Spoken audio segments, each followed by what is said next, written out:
വണ്ണം അവരെ സഹായിക്കുമാറാകണമെന്ന് പ്രാർത്ഥിക്കുന്നു. കർത്താവെ, അവരെ പാട്ടുകളെ പാടി ആരാധന ലീഡ് ചെയ്യുമ്പോൾ നിന്റെ കൃപയിൽ അവരെ മറയ്ക്കണം. ദൈവിക സാന്നിധ്യം അവരോട് കൂടെ ഇരിക്കുന്നത് പോലെ ഞങ്ങൾ ഓരോരുത്തരും ആയിരിക്കുന്ന ഇടങ്ങളിൽ ദൈവിക സാന്നിധ്യം അനുഭവിച്ചുകൊണ്ട് കർത്താവെ, ഞങ്ങൾ നിന്നെ ആരാധിക്കുവാൻ അവിടുന്ന് സഹായിക്കുമാറാകണം. കടന്നു വരുവാനായി ആഗ്രഹിക്കുന്നവർ തക്ക സമയത്ത് ജോയിൻ ചെയ്യുവാൻ തക്കവണ്ണം അവിടുന്ന് സഹായിക്കുമാറാകണം. കൃപയിൽ മറച്ചാട്ടെ. പ്രാർത്ഥന കേട്ടിരിക്കയാൽ സ്തോത്രം. യേശുവിൻ്റെ വിലയേറിയ നാമത്തിൽ അപേക്ഷിക്കുന്നത് കേട്ട് ഉത്തരമരുളുമാറാകണമേ. ദൈവനാമത്തിന് മഹത്വം ഉണ്ടായിരിക്കട്ടെ. കടന്നു വന്നിരിക്കുന്ന എല്ലാവർക്കും ദൈവനാമത്തിൽ വന്ദനം ചൊല്ലുന്നു. നമ്മൾക്ക് ഒരുമിച്ച് വീണ്ടും ദൈവസന്നിധിയിലായിരിക്കുവാൻ ദൈവം ഒരുക്കിയ വലിയ അവസരത്തിനായി നന്ദിയോടെ സ്തോത്രം ചെയ്യുന്നു.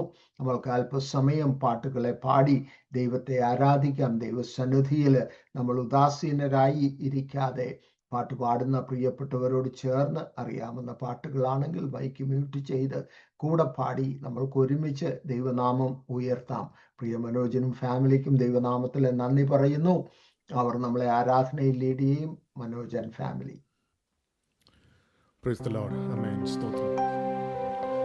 ദൈവത്തിന് നാമം മഹത്വപ്പെടുമാറാകട്ടെ. പിന്നെയും ഈ പ്രയർ ലൈനിലേക്ക് കടന്നുവന്ന് ഞാൻ കുടുംബമായി കടന്നുവന്ന് കർത്താവിനെ പാടി സ്തുതിപ്പാൻ ദൈവം പിന്നെ ഒരു അവസരം ഒരുക്കി തന്ന കൃപയ്ക്കായി സ്തുതിക്കുന്നു. അതിന് ഞങ്ങളെ ഇൻവൈറ്റ് ചെയ്ത പ്രിയാങ്കളെ ആൻറ്റി എല്ലാവർത്ത് ഞങ്ങൾ ദൈവത്തെ സ്തുതിക്കുന്നു.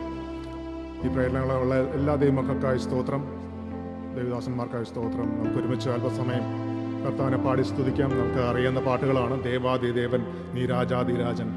ഹല്ലേലൂയ. നമ്മുടെ കർത്താവ് ഹല്ലേലൂയ എത്ര വലിയ ദൈവമാണ്. ഹല്ലേലൂയ. നമ്മുടെ ആ കർത്താവിനെ കുറിച്ച് നമ്മൾ ചിന്തിക്കുകയാണെങ്കിൽ അവൻ്റെതായ ഹല്ലേലൂയ ആ മഹിമ നമ്മൾ ഒന്ന് ധ്യാനിക്കുകയാണെങ്കിൽ ഹല്ലേലൂയ സ്തോത്രം.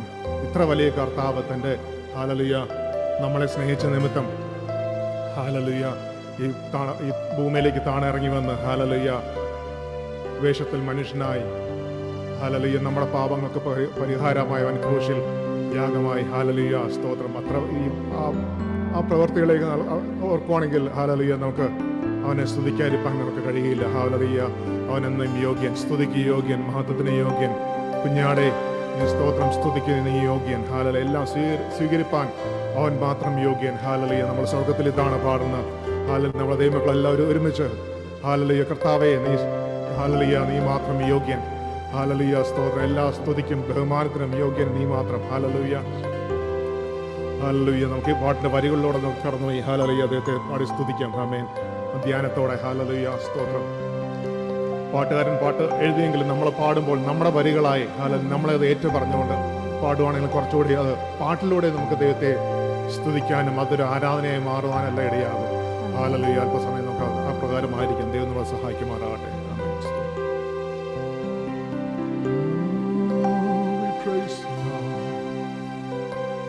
ദേവാദി ദേവൻ നീ രാജാതിരാജൻ, ദൂതന്മാരാ പകൽ വാഴ്ത്തിടുന്നോ, മണ്ണിലും വിണ്ണിലും ആരാധ്യനാം നീ, ഉന്നതനന്ദനൻ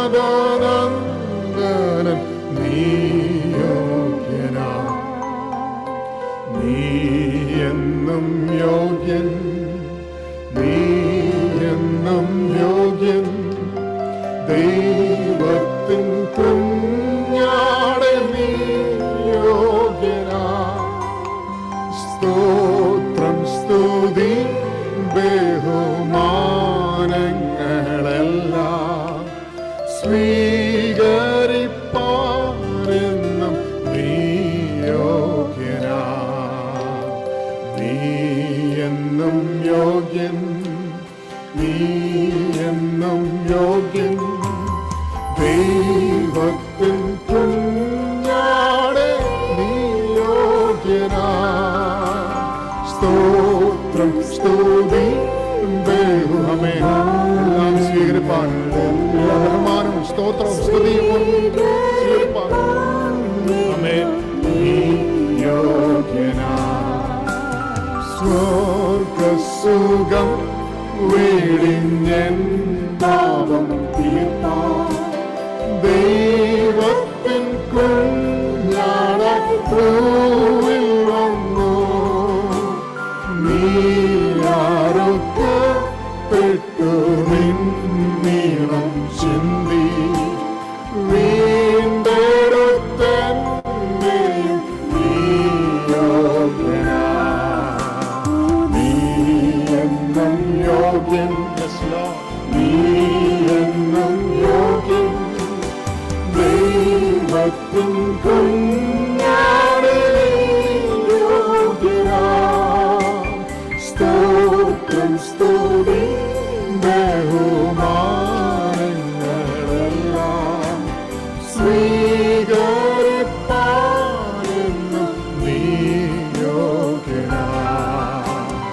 നീ എന്നും ഒരുമിച്ച് പറയാം, കർത്താവേ നീ യോഗ്യൻ. ഹല്ലേലൂയ.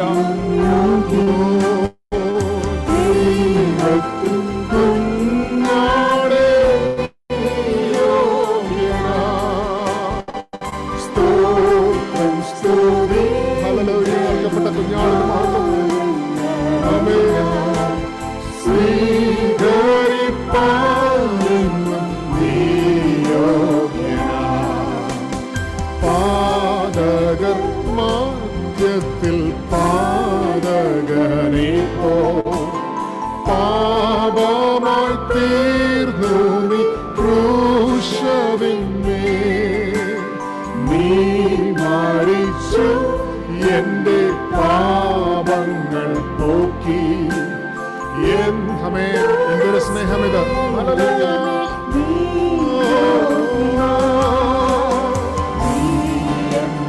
യോഗ്യൻ, നീ എന്നും യോഗ്യൻ, ദൈവത്തിൻ കുഞ്ഞാടേ യോഗ്യനാ. സ്തോത്രം സ്തുതി ബഹുമാനങ്ങളെല്ലാം സ്വീകരിപ്പാനെന്നും നീ. Lord, thou art worthy. Lord, thou art worthy. Lord, thou art worthy. Lord, thou art worthy and worthy alone. Blessed in thy presence we worship before thee. Oh, thou art worthy and worthy alone.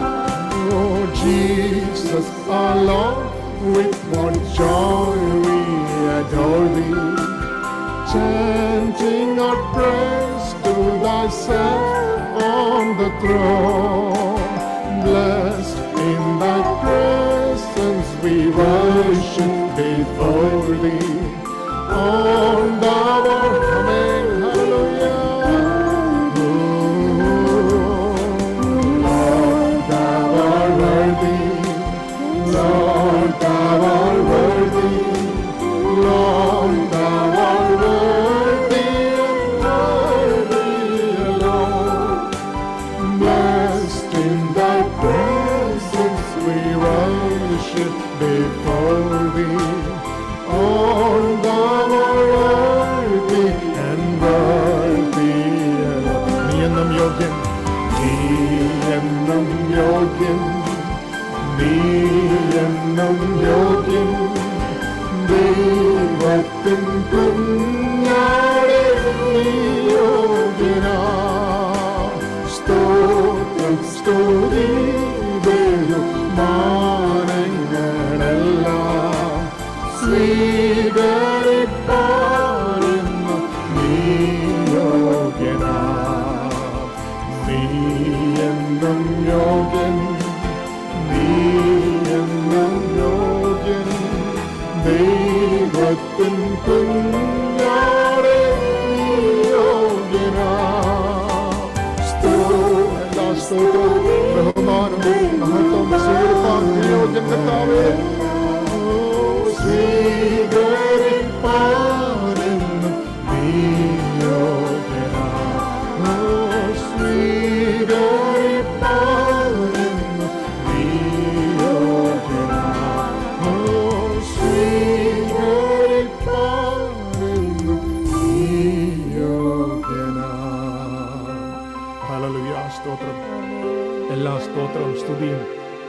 കർത്താവിനെ അർപ്പിക്കാം. Hallelujah. നാൾതോറും നമ്മളെ നന്മകളാൽ നമ്മളെ നിറച്ച് നടത്തുന്ന ആ കർത്താവിന് സ്തുതിയും സ്തോത്രവും നമുക്ക് അർപ്പിച്ചുകൊണ്ട് പിന്നെയും ഒന്ന് രണ്ട് പാട്ടുകൾ കൂടി നമുക്ക് പാടി ദൈവത്തെ സ്തുതിക്കാം. ഇത് എന്നെ ചെറിയാൻ സാറിൻ്റെ ഒരു പഴയൊരു പാട്ടാണ്. എന്നെ യേശു പോയ പാതയിൽ പോകുന്നിതാ ഞാനും, തൻ സ്നേഹത്തിൻ കരങ്ങളാൽ എന്നെ അവൻ നടത്തുന്നു. Hallelujah, hallelujah. അത് പാട്ടിൻ്റെ വരികൾ നമുക്ക് ധ്യാനത്തോടെ നമുക്ക് പാടാം. യേശു പോയ പാതയിൽ ഞാനും പോകുന്നു. ഹല്ലേലൂയ.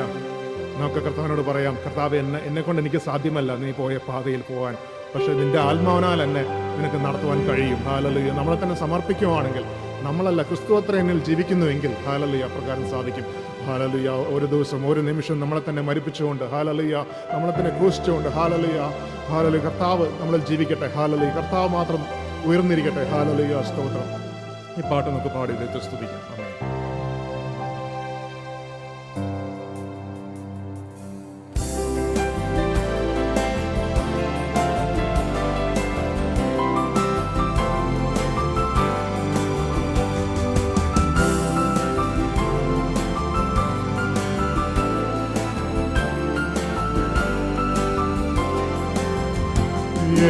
യേശു പോയ പാതയിൽ പോകുന്നിതാ ഞാനും, തൻ സ്നേഹത്തിൻ കരങ്ങളാൽ എന്നെ നടത്തുന്നു.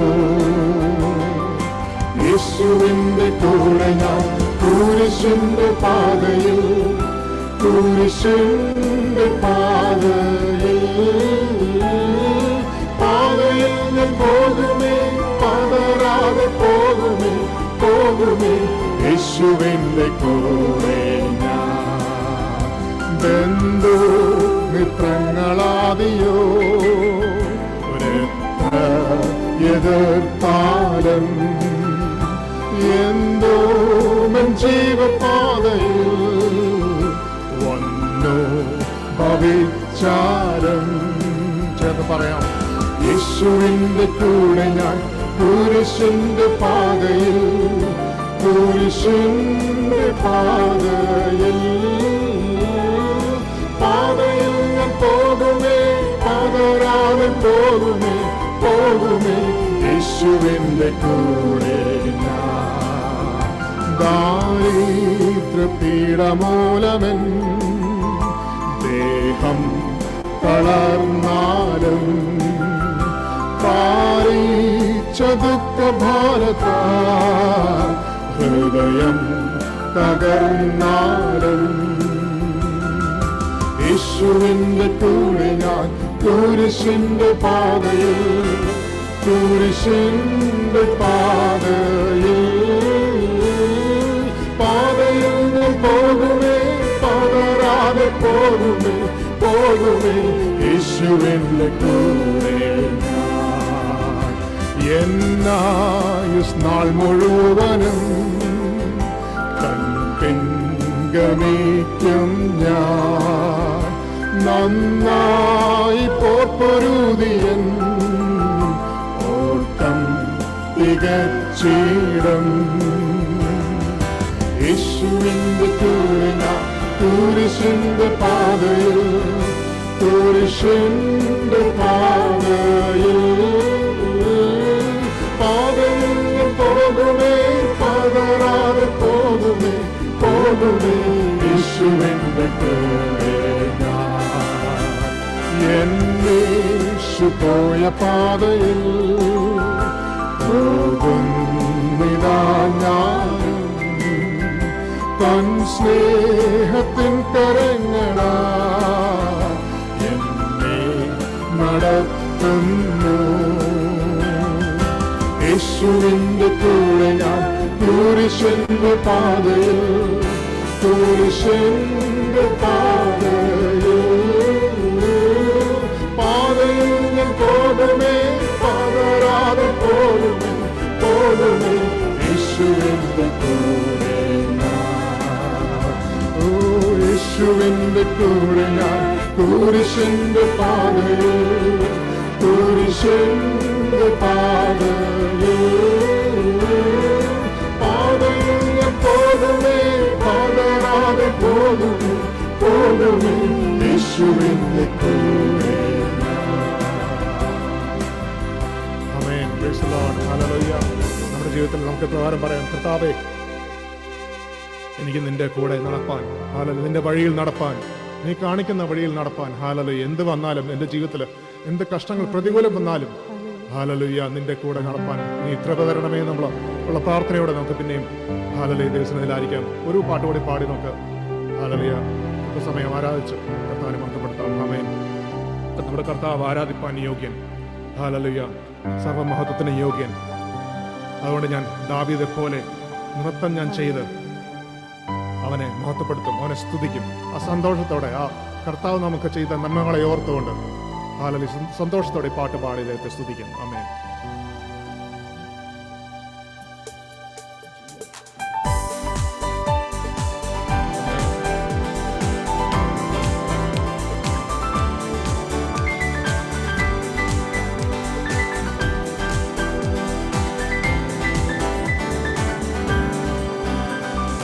ദാവീദെ പോലെന്നും നൃത്തം ഞാൻ ചെയ്തിടും, ഹല്ലേലൂയ മഹത്വം. കൈത്താളത്താലെന്നും വർണ്ണിച്ചിടും ഞാൻ, ഹല്ലേലൂയ മഹത്വം. ഓ ദാവീദെ പോലെന്നും നൃത്തം ഞാൻ ചെയ്തിടും, ഹല്ലേലൂയ മഹത്വം. കൈത്താളത്താലെന്നും വർണ്ണിച്ചിടും ഞാൻ, ഹല്ലേലൂയ മഹത്വം. സ്വർഗീയത്തിയാലെന്നെ മുറ്റും നിറച്ചിടുന്ന രാജാവിനെന്നും മഹത്വം. സ്വർഗീയത്തിയാലെന്നെ മുറ്റും നിറച്ചിടും രാജാവിനെന്നും മഹത്വം.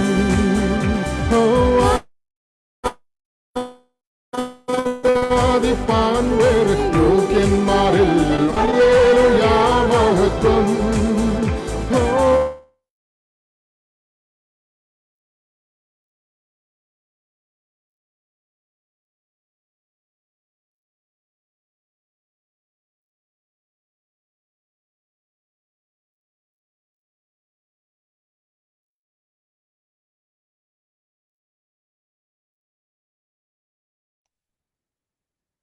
ഹല്ലേലൂയ. ഇന്റർനെറ്റ് പോയതാണെന്ന് തോന്നുന്നു. രാജാവിനെന്നും മഹത്വം. ഓ അങ്ങന്റെ ഉപനിധി എന്നെന്നും കാക്കുന്നു, ഹല്ലേലൂയ മഹത്വം. ആത്മാവിൻ രക്ഷകൻ ആനന്ദദായകൻ, ഹല്ലേലൂയ മഹത്വം. ഓ അങ്ങന്റെ ഉപനിധി എന്നെന്നും കാക്കുന്നു, ഹല്ലേലൂയ മഹത്വം. ആത്മാവിൻ രക്ഷകൻ ആനന്ദദായകൻ, ഹല്ലേലൂയ മഹത്വം. ഓ സ്വർഗീയത്തിയാലെന്നെ മുറ്റും നിറച്ചിടുന്ന രാജാവിനെന്നും മഹത്വം. സ്വർഗീയത്തിയാലെന്നെ മുറ്റും നിറച്ചിടുന്ന രാജാവിനെന്നും മഹത്വം. ഓ അങ്ങന്റെ നന്മയും ശാപങ്ങൾ മാറ്റിയും, ഹല്ലേലൂയ മഹത്വം. അങ്ങന്റെ കോട്ടയും സങ്കേതമാകയും, ഹല്ലേലൂയ മഹത്വം. ഓ അങ്ങന്റെ നന്മയും ശാപങ്ങൾ മാറ്റിയും, ഹല്ലേലൂയ മഹത്വം. അങ്ങന്റെ കോട്ടയും സങ്കേതമാകയും, ഹല്ലേലൂയ മഹത്വം. ഓ സ്വർഗീയത്തിയാലെന്നെ മുറ്റും നിറച്ചിടുന്നു രാജാവിനെന്നും മഹത്വം. ഓ സ്വർഗീയത്തിയാലെന്നെ മുറ്റും നിറച്ചിടുന്നു രാജാവിനെന്നും മഹത്വം. ഓ എല്ലാ മുഴങ്കാലും നിൻ മുൻപിൽ വണങ്ങിടും, ഹല്ലേലൂയ മഹത്വം.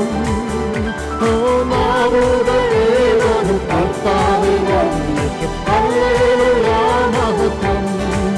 ഓ എല്ലാ മുഴങ്കാലും നിൻ മുൻപിൽ വണങ്ങിടും, ഹല്ലേലൂയ മഹത്വം. നാവുകളേവരും കർത്താവെ വർണ്ണിക്കും, ഹല്ലേലൂയ മഹത്വം. ഓ സ്വർഗീയത്തിയാലെന്നെ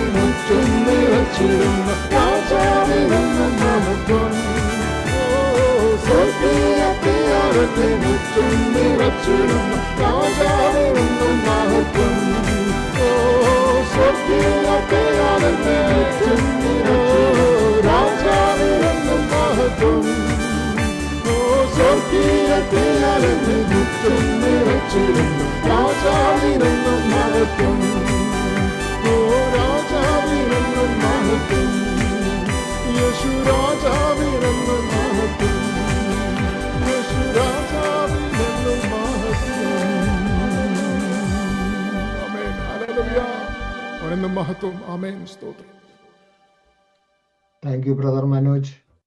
ആ രാജാവിനെ മഹത്വപ്പെടുത്തുവാൻ തക്കവണ്ണം നമ്മളെ യോഗ്യരാക്കിയ ദൈവത്തിന് നമുക്ക് നന്ദി പറയാം. പ്രിയ കുടുംബത്തെ ഓർത്ത് പ്രാർത്ഥിക്കുക, അവരുടെ ശുശ്രൂഷകളെ ഓർത്ത് പ്രാർത്ഥിക്കണം. ദൈവം അവരെ ബലത്തോടെ നിലനിർത്തുവാൻ വേണ്ടി നമ്മൾക്ക് പ്രാർത്ഥിക്കാം. കുഞ്ഞുങ്ങളെ വേണ്ടി, അവരുടെ ഭാവിക്ക് വേണ്ടിയും പ്രാർത്ഥിക്കാം. കടന്നു വന്നിരിക്കുന്ന ഓരോരുത്തർക്കും വേണ്ടി നമ്മൾക്ക് പ്രാർത്ഥിക്കാം. അല്പസമയം പ്രാർത്ഥനയ്ക്ക് വേണ്ടി നമ്മൾക്ക് വേർതിരിക്കാം. കടന്നു വന്ന എല്ലാവർക്കും ദൈവനാമത്തിൽ വന്ദനം പറയുന്നു. പല പ്രാർത്ഥനാ ആവശ്യങ്ങൾ നമ്മളുടെ മുമ്പിലുണ്ട്. എന്നാൽ ചില കാര്യങ്ങൾ ഞാൻ പറയുന്നു, അത് ഓർത്ത് സിസ്റ്റർ അന്നമ്മ ചെറിയാൻ കുഞ്ഞോളാൻറ്റി പ്രാർത്ഥിച്ച് സഹായിക്കും.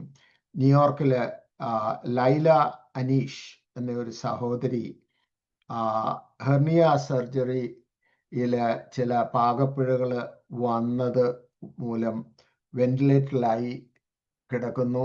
ആ സഹോദരിയെ ഓർത്ത്, തൻ്റെ കുടുംബത്തെ ഓർത്ത് പ്രാർത്ഥിക്കണം.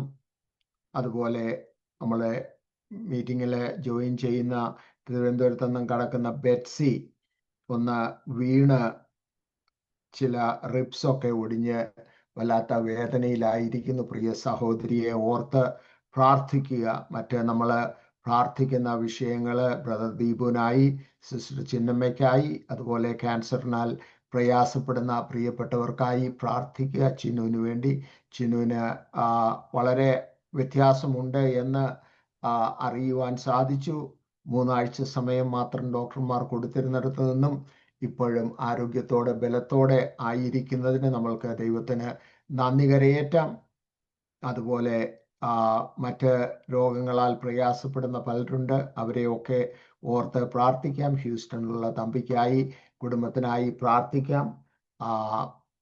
എബ്രഹാം കുര്യൻ ബ്രദറിനായി, വൈഫ് റേച്ചലിനായി പ്രാർത്ഥിക്കാം. ഫാമിലിക്കായി പ്രാർത്ഥിക്കാം. ഈ ലൈനിലായിരിക്കുന്ന പലര് പ്രായത്തിൽ ആയിരിക്കുന്നവരുണ്ട്, അവർക്ക് വേണ്ടി പ്രാർത്ഥിക്കാം. സിസ്റ്റർ സുശീല മോഹൻ വേണ്ടി പ്രാർത്ഥിക്കാം. ശാരീരികമായി അല്പം ബലഹീനതയിലായിരിക്കുന്നുവെന്ന് അറിയുവാൻ കഴിഞ്ഞു. ദാസിയെ ഓർത്ത് പ്രാർത്ഥിക്കുക. നമ്മളുടെ കുഞ്ഞുങ്ങൾക്ക് വേണ്ടി പ്രാർത്ഥിക്കുക. സ്കൂളുകളിൽ, കോളേജുകളിൽ ആയിരിക്കുന്നവരെ, അവരെ ദൈവം നിലനിർത്തുവാൻ, വഴിതെറ്റിപ്പോകാതെ ഡ്രഗ് അഡിക്ഷനിലും മറ്റുമായി പോകാതെ കർത്താവ് കാക്കുവാനായി നമ്മൾക്ക് പ്രാർത്ഥിക്കാം. ഡ്രഗ് അഡിക്ഷനിലും ആൽക്കഹോൾ അഡിക്ഷനിലും ആയിരിക്കുന്ന പ്രിയപ്പെട്ടവര് നമ്മളുടെ കുഞ്ഞുങ്ങളും അല്ലാതെ മുതിർന്നവരും ഒക്കെ ഉണ്ട്. അവരെ ഓർത്ത് പ്രാർത്ഥിക്കുക. വിവാഹപ്രായം എത്തി നിൽക്കുന്ന നമ്മളുടെ കുഞ്ഞുങ്ങൾ, അവരുടെ വിവാഹത്തിന് തക്കതായ തുണകളെ ദൈവം ഒരുക്കുവാൻ വേണ്ടി നമ്മൾക്ക് പ്രാർത്ഥിക്കാം.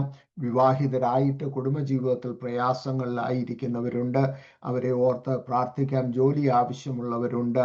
പലർക്കും ജോലികൾ നഷ്ടപ്പെട്ട് പുതിയ ജോലികൾ ലഭിക്കുവാൻ പ്രയാസമായിരിക്കുന്ന സാഹചര്യങ്ങളിൽ അവരെ ഓർത്ത് അവർക്ക് ദൈവം തക്ക വഴികളെ തുറന്നു കൊടുക്കുവാനായി പ്രാർത്ഥിക്കാം.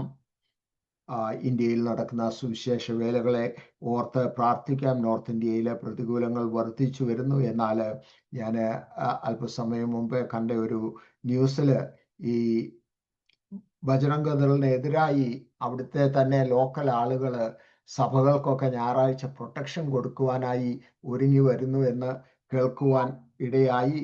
അവരെ ഓർത്ത് പ്രാർത്ഥിക്കുക. അമേരിക്കയ്ക്ക് വേണ്ടി പ്രാർത്ഥിക്കുക. ലോകസമാധാനത്തിനായി. ഇസ്രയേലില് സമാധാനം സ്ഥാപിച്ചു എന്ന് പറയുന്നെങ്കിലും നമ്മൾക്കറിയാം വചനത്തിന്റെ അടിസ്ഥാനത്തിൽ അത് ഒന്നുമായിട്ടില്ല എന്ന്. എന്നാൽ അവിടെ നിലനിൽക്കുന്ന, അവിടെ കഷ്ടത്തിലും പ്രയാസത്തിലുമായിരിക്കുന്ന പ്രിയപ്പെട്ടവരെ ഓർത്ത് പ്രാർത്ഥിക്കുക. തുടർന്ന് ഉള്ള വചന ശുശ്രൂഷയെ ഓർത്ത് പ്രാർത്ഥിക്കുക. ഈ വിഷയങ്ങളെല്ലാം ഓർത്തുകൊണ്ട് ഇപ്പോൾ സിസ്റ്റർ അന്നമ്മ ചെറിയാൻ പ്രാർത്ഥിച്ച് സഹായിക്കും.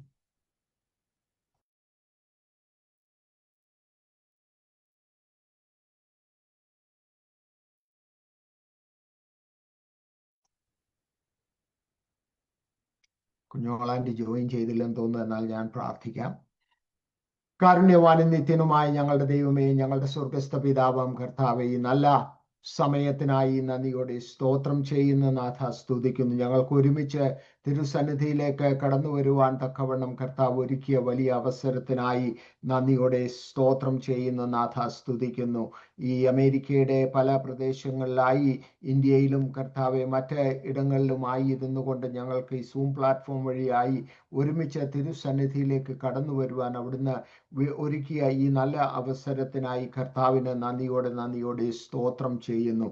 ഞങ്ങളുടെ ആവശ്യങ്ങൾ സ്തോത്രത്തോടെ അവിടുത്തെ സന്നിധിയിൽ അർപ്പിക്കുവാനായി ഞങ്ങൾ കടന്നു വരുമ്പോൾ കർത്താവെ, ഞങ്ങളുടെ പ്രാർത്ഥനകൾ അവിടുന്ന് ശ്രദ്ധ വെച്ച് കേട്ട തക്ക സമയത്ത് ഞങ്ങൾക്ക് മറുപടി തരുന്ന ദൈവം അവിടുന്ന് ആകയാൽ അവിടുത്തേക്ക് സ്തുതി സ്തോത്രങ്ങൾ അർപ്പിക്കുന്നു. കർത്താവെ, ന്യൂയോർക്കിലെ ലൈല അനീഷിനായി പ്രാർത്ഥിക്കുന്നു. കർത്താവെ, അനർത്ഥങ്ങൾ വ്യസന കാരണമാകാതെ കാക്കുന്ന ദൈവത്തിൻ്റെ കരങ്ങളിലേക്ക് ആ പ്രിയദാസിയെ താഴ്ത്തി ഏൽപ്പിക്കുന്നു, ആ കുടുംബത്തെ താഴ്ത്തി ഏൽപ്പിക്കുന്നു.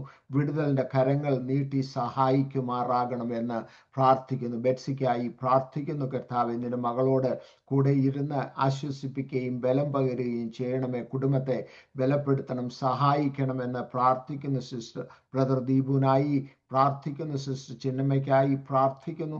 ചിന്നുനായി സ്തോത്രം ചെയ്യുന്നു. കർത്താവെ, ക്യാൻസറിനാൽ പ്രയാസപ്പെടുന്ന പ്രിയപ്പെട്ട കുടുംബങ്ങളെ എല്ലാം തിരുക്കരങ്ങളിലേക്ക്, പ്രിയപ്പെട്ട വ്യക്തികളെ എല്ലാം താഴ്ത്തി ഏൽപ്പിക്കുന്നു. കർത്താവ് ബലം പകരണം, ശക്തി പകരണം, ഹീൽ ചെയ്യുമാറാകണം എന്ന് പ്രാർത്ഥിക്കുന്നു. ഹ്യൂസ്റ്റണിൽ തമ്പിക്കായി ലളിതയ്ക്കായി പ്രാർത്ഥിക്കുന്നു. കർത്താവെ, നിന്റെ ദാസനെ ശക്തീകരിക്കണം, ബലപ്പെടുത്തണം എന്ന് പ്രാർത്ഥിക്കുന്നു. കർത്താവെ, ഫെൻ ഫാമിലിക്കായി പ്രാർത്ഥിക്കുന്നു. കമലക്കുച്ചുമയും സണ്ണിച്ചാനെയും ബലത്തോടെ കാക്കുമാറാകണമേ എന്ന് പ്രാർത്ഥിക്കുന്നു. ബ്രദർ എബ്രഹാം കുര്യനായി, ഭാര്യ റേച്ചൽ സഹോദരിക്കായി പ്രാർത്ഥിക്കുന്നു. കൃപയുടെ കരങ്ങൾക്കുള്ളിൽ മറയ്ക്കണമേ. കർത്താവെ, പ്രസാദനായി, വത്സയ്ക്കായി സ്തോത്രം ചെയ്യുന്നു. അങ്ങനെ ഓരോരുത്തരെയും നിലനിർത്തിയിരിക്കുന്ന ദൈവത്തിൻ്റെ വലിയ കൃപയ്ക്കായി നന്ദിയോടെ സ്തോത്രം ചെയ്യുന്നു. രോഗികൾക്ക് ആശ്വാസം അവിടുത്തെ സന്നിധിയാകയാൽ നന്ദിയോടെ സ്തോത്രം ചെയ്യുന്ന നാഥ, സ്തുതിക്കുന്നു. കർത്താവെ, ഇന്ത്യയിൽ നടക്കുന്ന സുവിശേഷ വേലകളെ ഓർത്ത് പ്രാർത്ഥിക്കുന്നു. ഞങ്ങളുടെ പ്രിയപ്പെട്ട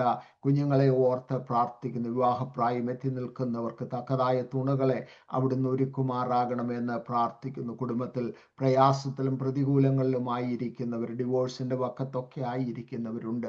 അവരെ തിരുക്കരങ്ങളിലേക്ക് തരുന്നു. കോളേജിലും സ്കൂളുകളിലും ഒക്കെ ആയിരിക്കുന്ന ഞങ്ങളുടെ കുഞ്ഞുങ്ങളെ ഓർത്ത് പ്രാർത്ഥിക്കുന്നു. കർത്താവെ, വഴിതെറ്റിപ്പോകുന്ന ലോകത്തിൻ്റെ മോഹത്തിൽ ഒഴുകി നശിച്ചു പോകാതെ അവിടുന്ന് കാക്കുമാറാകണം എന്ന് പ്രാർത്ഥിക്കുന്നു. കർത്താവെ, ഈ അമേരിക്കൻ ഐക്യനാടുകൾക്കായി പ്രാർത്ഥിക്കുന്നു. കർത്താവെ, നിന്റെ മഹത്വം ഈ ദേശത്തു നിന്നും വിട്ടുപോകാതെ കർത്താവ് ജനങ്ങളെ ഉണർത്തുമാറാകണമെന്ന് പ്രാർത്ഥിക്കുന്നു. ഞങ്ങൾ അല്പസമയം കർത്താവെ നിന്റെ സന്നിധിയിൽ ഇരിക്കുന്നു. ആരെങ്കിലും ലൈനിൽ ജോയിൻ ചെയ്യുവാൻ ആഗ്രഹിക്കുന്നവർ തക്ക സമയത്ത് ജോയിൻ ചെയ്യുവാൻ തക്കവണ്ണം സഹായിക്കണം. ജോയിൻ ആയിരിക്കുന്ന ഓരോരുത്തരെയും, ഓരോ ഡിവൈസിൻ്റെയും പുറകിലായിരിക്കുന്ന അവരെ എല്ലാം നിന്റെ കരങ്ങളിലേക്ക് താഴ്ത്തി ഏൽപ്പിക്കുന്നു. കർത്താവെ, അവിടുന്ന് സംസാരിക്കുമാറാണ്. അവിടുത്തെ ദാസനെ കർത്താവ് വചനവുമായി ഞങ്ങളുടെ മധ്യത്തിലേക്ക് അയച്ചിരിക്കയാൽ സ്തോത്രം ചെയ്യുന്നു. ഞങ്ങൾക്ക് വേണ്ടത് എന്തെന്ന് അറിഞ്ഞ് നിന്റെ ദാസനെ ഏൽപ്പിച്ചിരിക്കയാൽ അത് റിസീവ് ചെയ്യുവാൻ തക്കവണ്ണം ഞങ്ങളുടെ ഹൃദയങ്ങളെ ഒരുക്കുമാറാകണമേ എന്ന് പ്രാർത്ഥിക്കുന്നു. പ്രാർത്ഥന കേട്ടിരിക്കയാൽ സ്തോത്രം. യേശുവിൻ്റെ വിലയേറിയ നാമത്തിൽ അപേക്ഷിക്കുന്നത് കേട്ട് ഉത്തരം അരുളുമാറാകണമേ. ദൈവനാമത്തിന് മഹത്വം ഉണ്ടായിരിക്കട്ടെ. ലൈനിലായിരിക്കുന്ന പ്രിയപ്പെട്ടവർക്കെല്ലാം വേഗം വരുന്നവനായ നമ്മളുടെ കർത്താവിൻ്റെ വലിയ നാമത്തിൽ വന്ദനം ചൊല്ലുന്നു. നമ്മൾക്ക് ഒരുമിച്ച് വീണ്ടും ദൈവസന്നിധിയിലായിരിക്കുവാൻ ദൈവം ഒരുക്കിയ ഈ നല്ല അവസരത്തിനായി നന്ദിയോടെ സ്തോത്രം ചെയ്യുന്നു. പാസ്റ്റർ ജോയ് ചെങ്കലും നമ്മളോട് കൂടെ ആയിരിക്കുന്നതിന് ദൈവത്തിന് നന്ദി പറയുന്നു. തന്നെയും തൻ്റെ കുടുംബത്തെയും കാത്തു പരിപാലിക്കയാൽ നന്ദിയോടെ സ്തോത്രം. നമ്മൾക്ക് ഓരോരുത്തർക്കും സാക്ഷി പറയുന്ന അവസരം കിട്ടിയാൽ ദൈവം നടത്തിയ വഴികളെക്കുറിച്ച്, ദൈവം നിലനിർത്തുന്ന നിലനിൽപ്പിനെ കുറിച്ച് നമ്മൾക്ക് വളരെ പറയുവാനുണ്ട്. നമ്മളുടെ കർത്താവ് വിശ്വസ്തനാണ്. അവൻ കഷ്ടങ്ങളിൽ അടുത്ത തുണയാണ്. ദുഃഖങ്ങളിൽ അവൻ ആശ്വാസദായകനാണ്. അവൻ കരം പിടിച്ച് നടത്തുന്ന ദൈവമാണ്. ആ ദൈവസന്നിധിയിലേക്ക് കടന്നു വരുവാൻ, തൻ്റെ വചനത്തിൻ്റെ ആഴങ്ങളെ അറിയുവാൻ ദൈവം നമ്മൾക്ക് ഒരുക്കിയ അവസരത്തിനായി നന്ദിയോടെ സ്തോത്രം ചെയ്യുന്നു. പാസ്റ്റർ സജി മത്തായി മുമ്പൊരിക്കൽ നമ്മളുടെ കൂടെ ആയിരുന്നിട്ടുണ്ട്. വീണ്ടും നമ്മളുടെ മധ്യത്തിലായിരിക്കുവാൻ തക്കവണ്ണം ദൈവം ഒരുക്കിയ അവസരത്തിനായി നന്ദിയോടെ സ്തോത്രം ചെയ്യുന്നു. ജോയിൻ ചെയ്യുവാൻ തക്കവണ്ണം കർത്താവ് സാഹചര്യങ്ങൾ നേരത്തെ രാവിലെ എഴുന്നേറ്റ് ദൈവസന്നിധിയിലായിരിക്കുവാൻ ദൈവം കൃപ കൊടുത്തതിനാൽ നന്ദിയോടെ സ്തോത്രം ചെയ്യുന്നു. സാധാരണ പറയുന്നത് പോലെ വീഡിയോ ഓൺ ചെയ്യാവുന്ന ഒരു സാഹചര്യങ്ങൾ അനുവദിക്കുന്നുവെങ്കിൽ വീഡിയോ ഓൺ ചെയ്താൽ നന്നായിരിക്കും. അത് വചനം സംസാരിക്കുന്നവർക്ക് മുഖം കണ്ട് സംസാരിക്കുന്നത് ഒരു ഉത്തേജനമാണ്. അതുകൊണ്ട് വീഡിയോ ഓൺ ചെയ്യാൻ സാഹചര്യങ്ങൾ അനുവദിക്കുന്നവര് ഓൺ ചെയ്താൽ സന്തോഷമായിരിക്കും. പാസ്റ്റർ സജി മത്തായി അടുത്ത 1 മണിക്കൂർ ചെല്ലുവാനും കർത്താവ് ദൈവത്തിൻ്റെ ദാസനെ നയിക്കുന്നത് പോലെ അദ്ദേഹം ശുശ്രൂഷിക്കും. നമ്മൾക്ക് ദൈവസന്നിധിയിൽ നമ്മളെ തന്നെ താഴ്ത്തി ആയിരിക്കാം.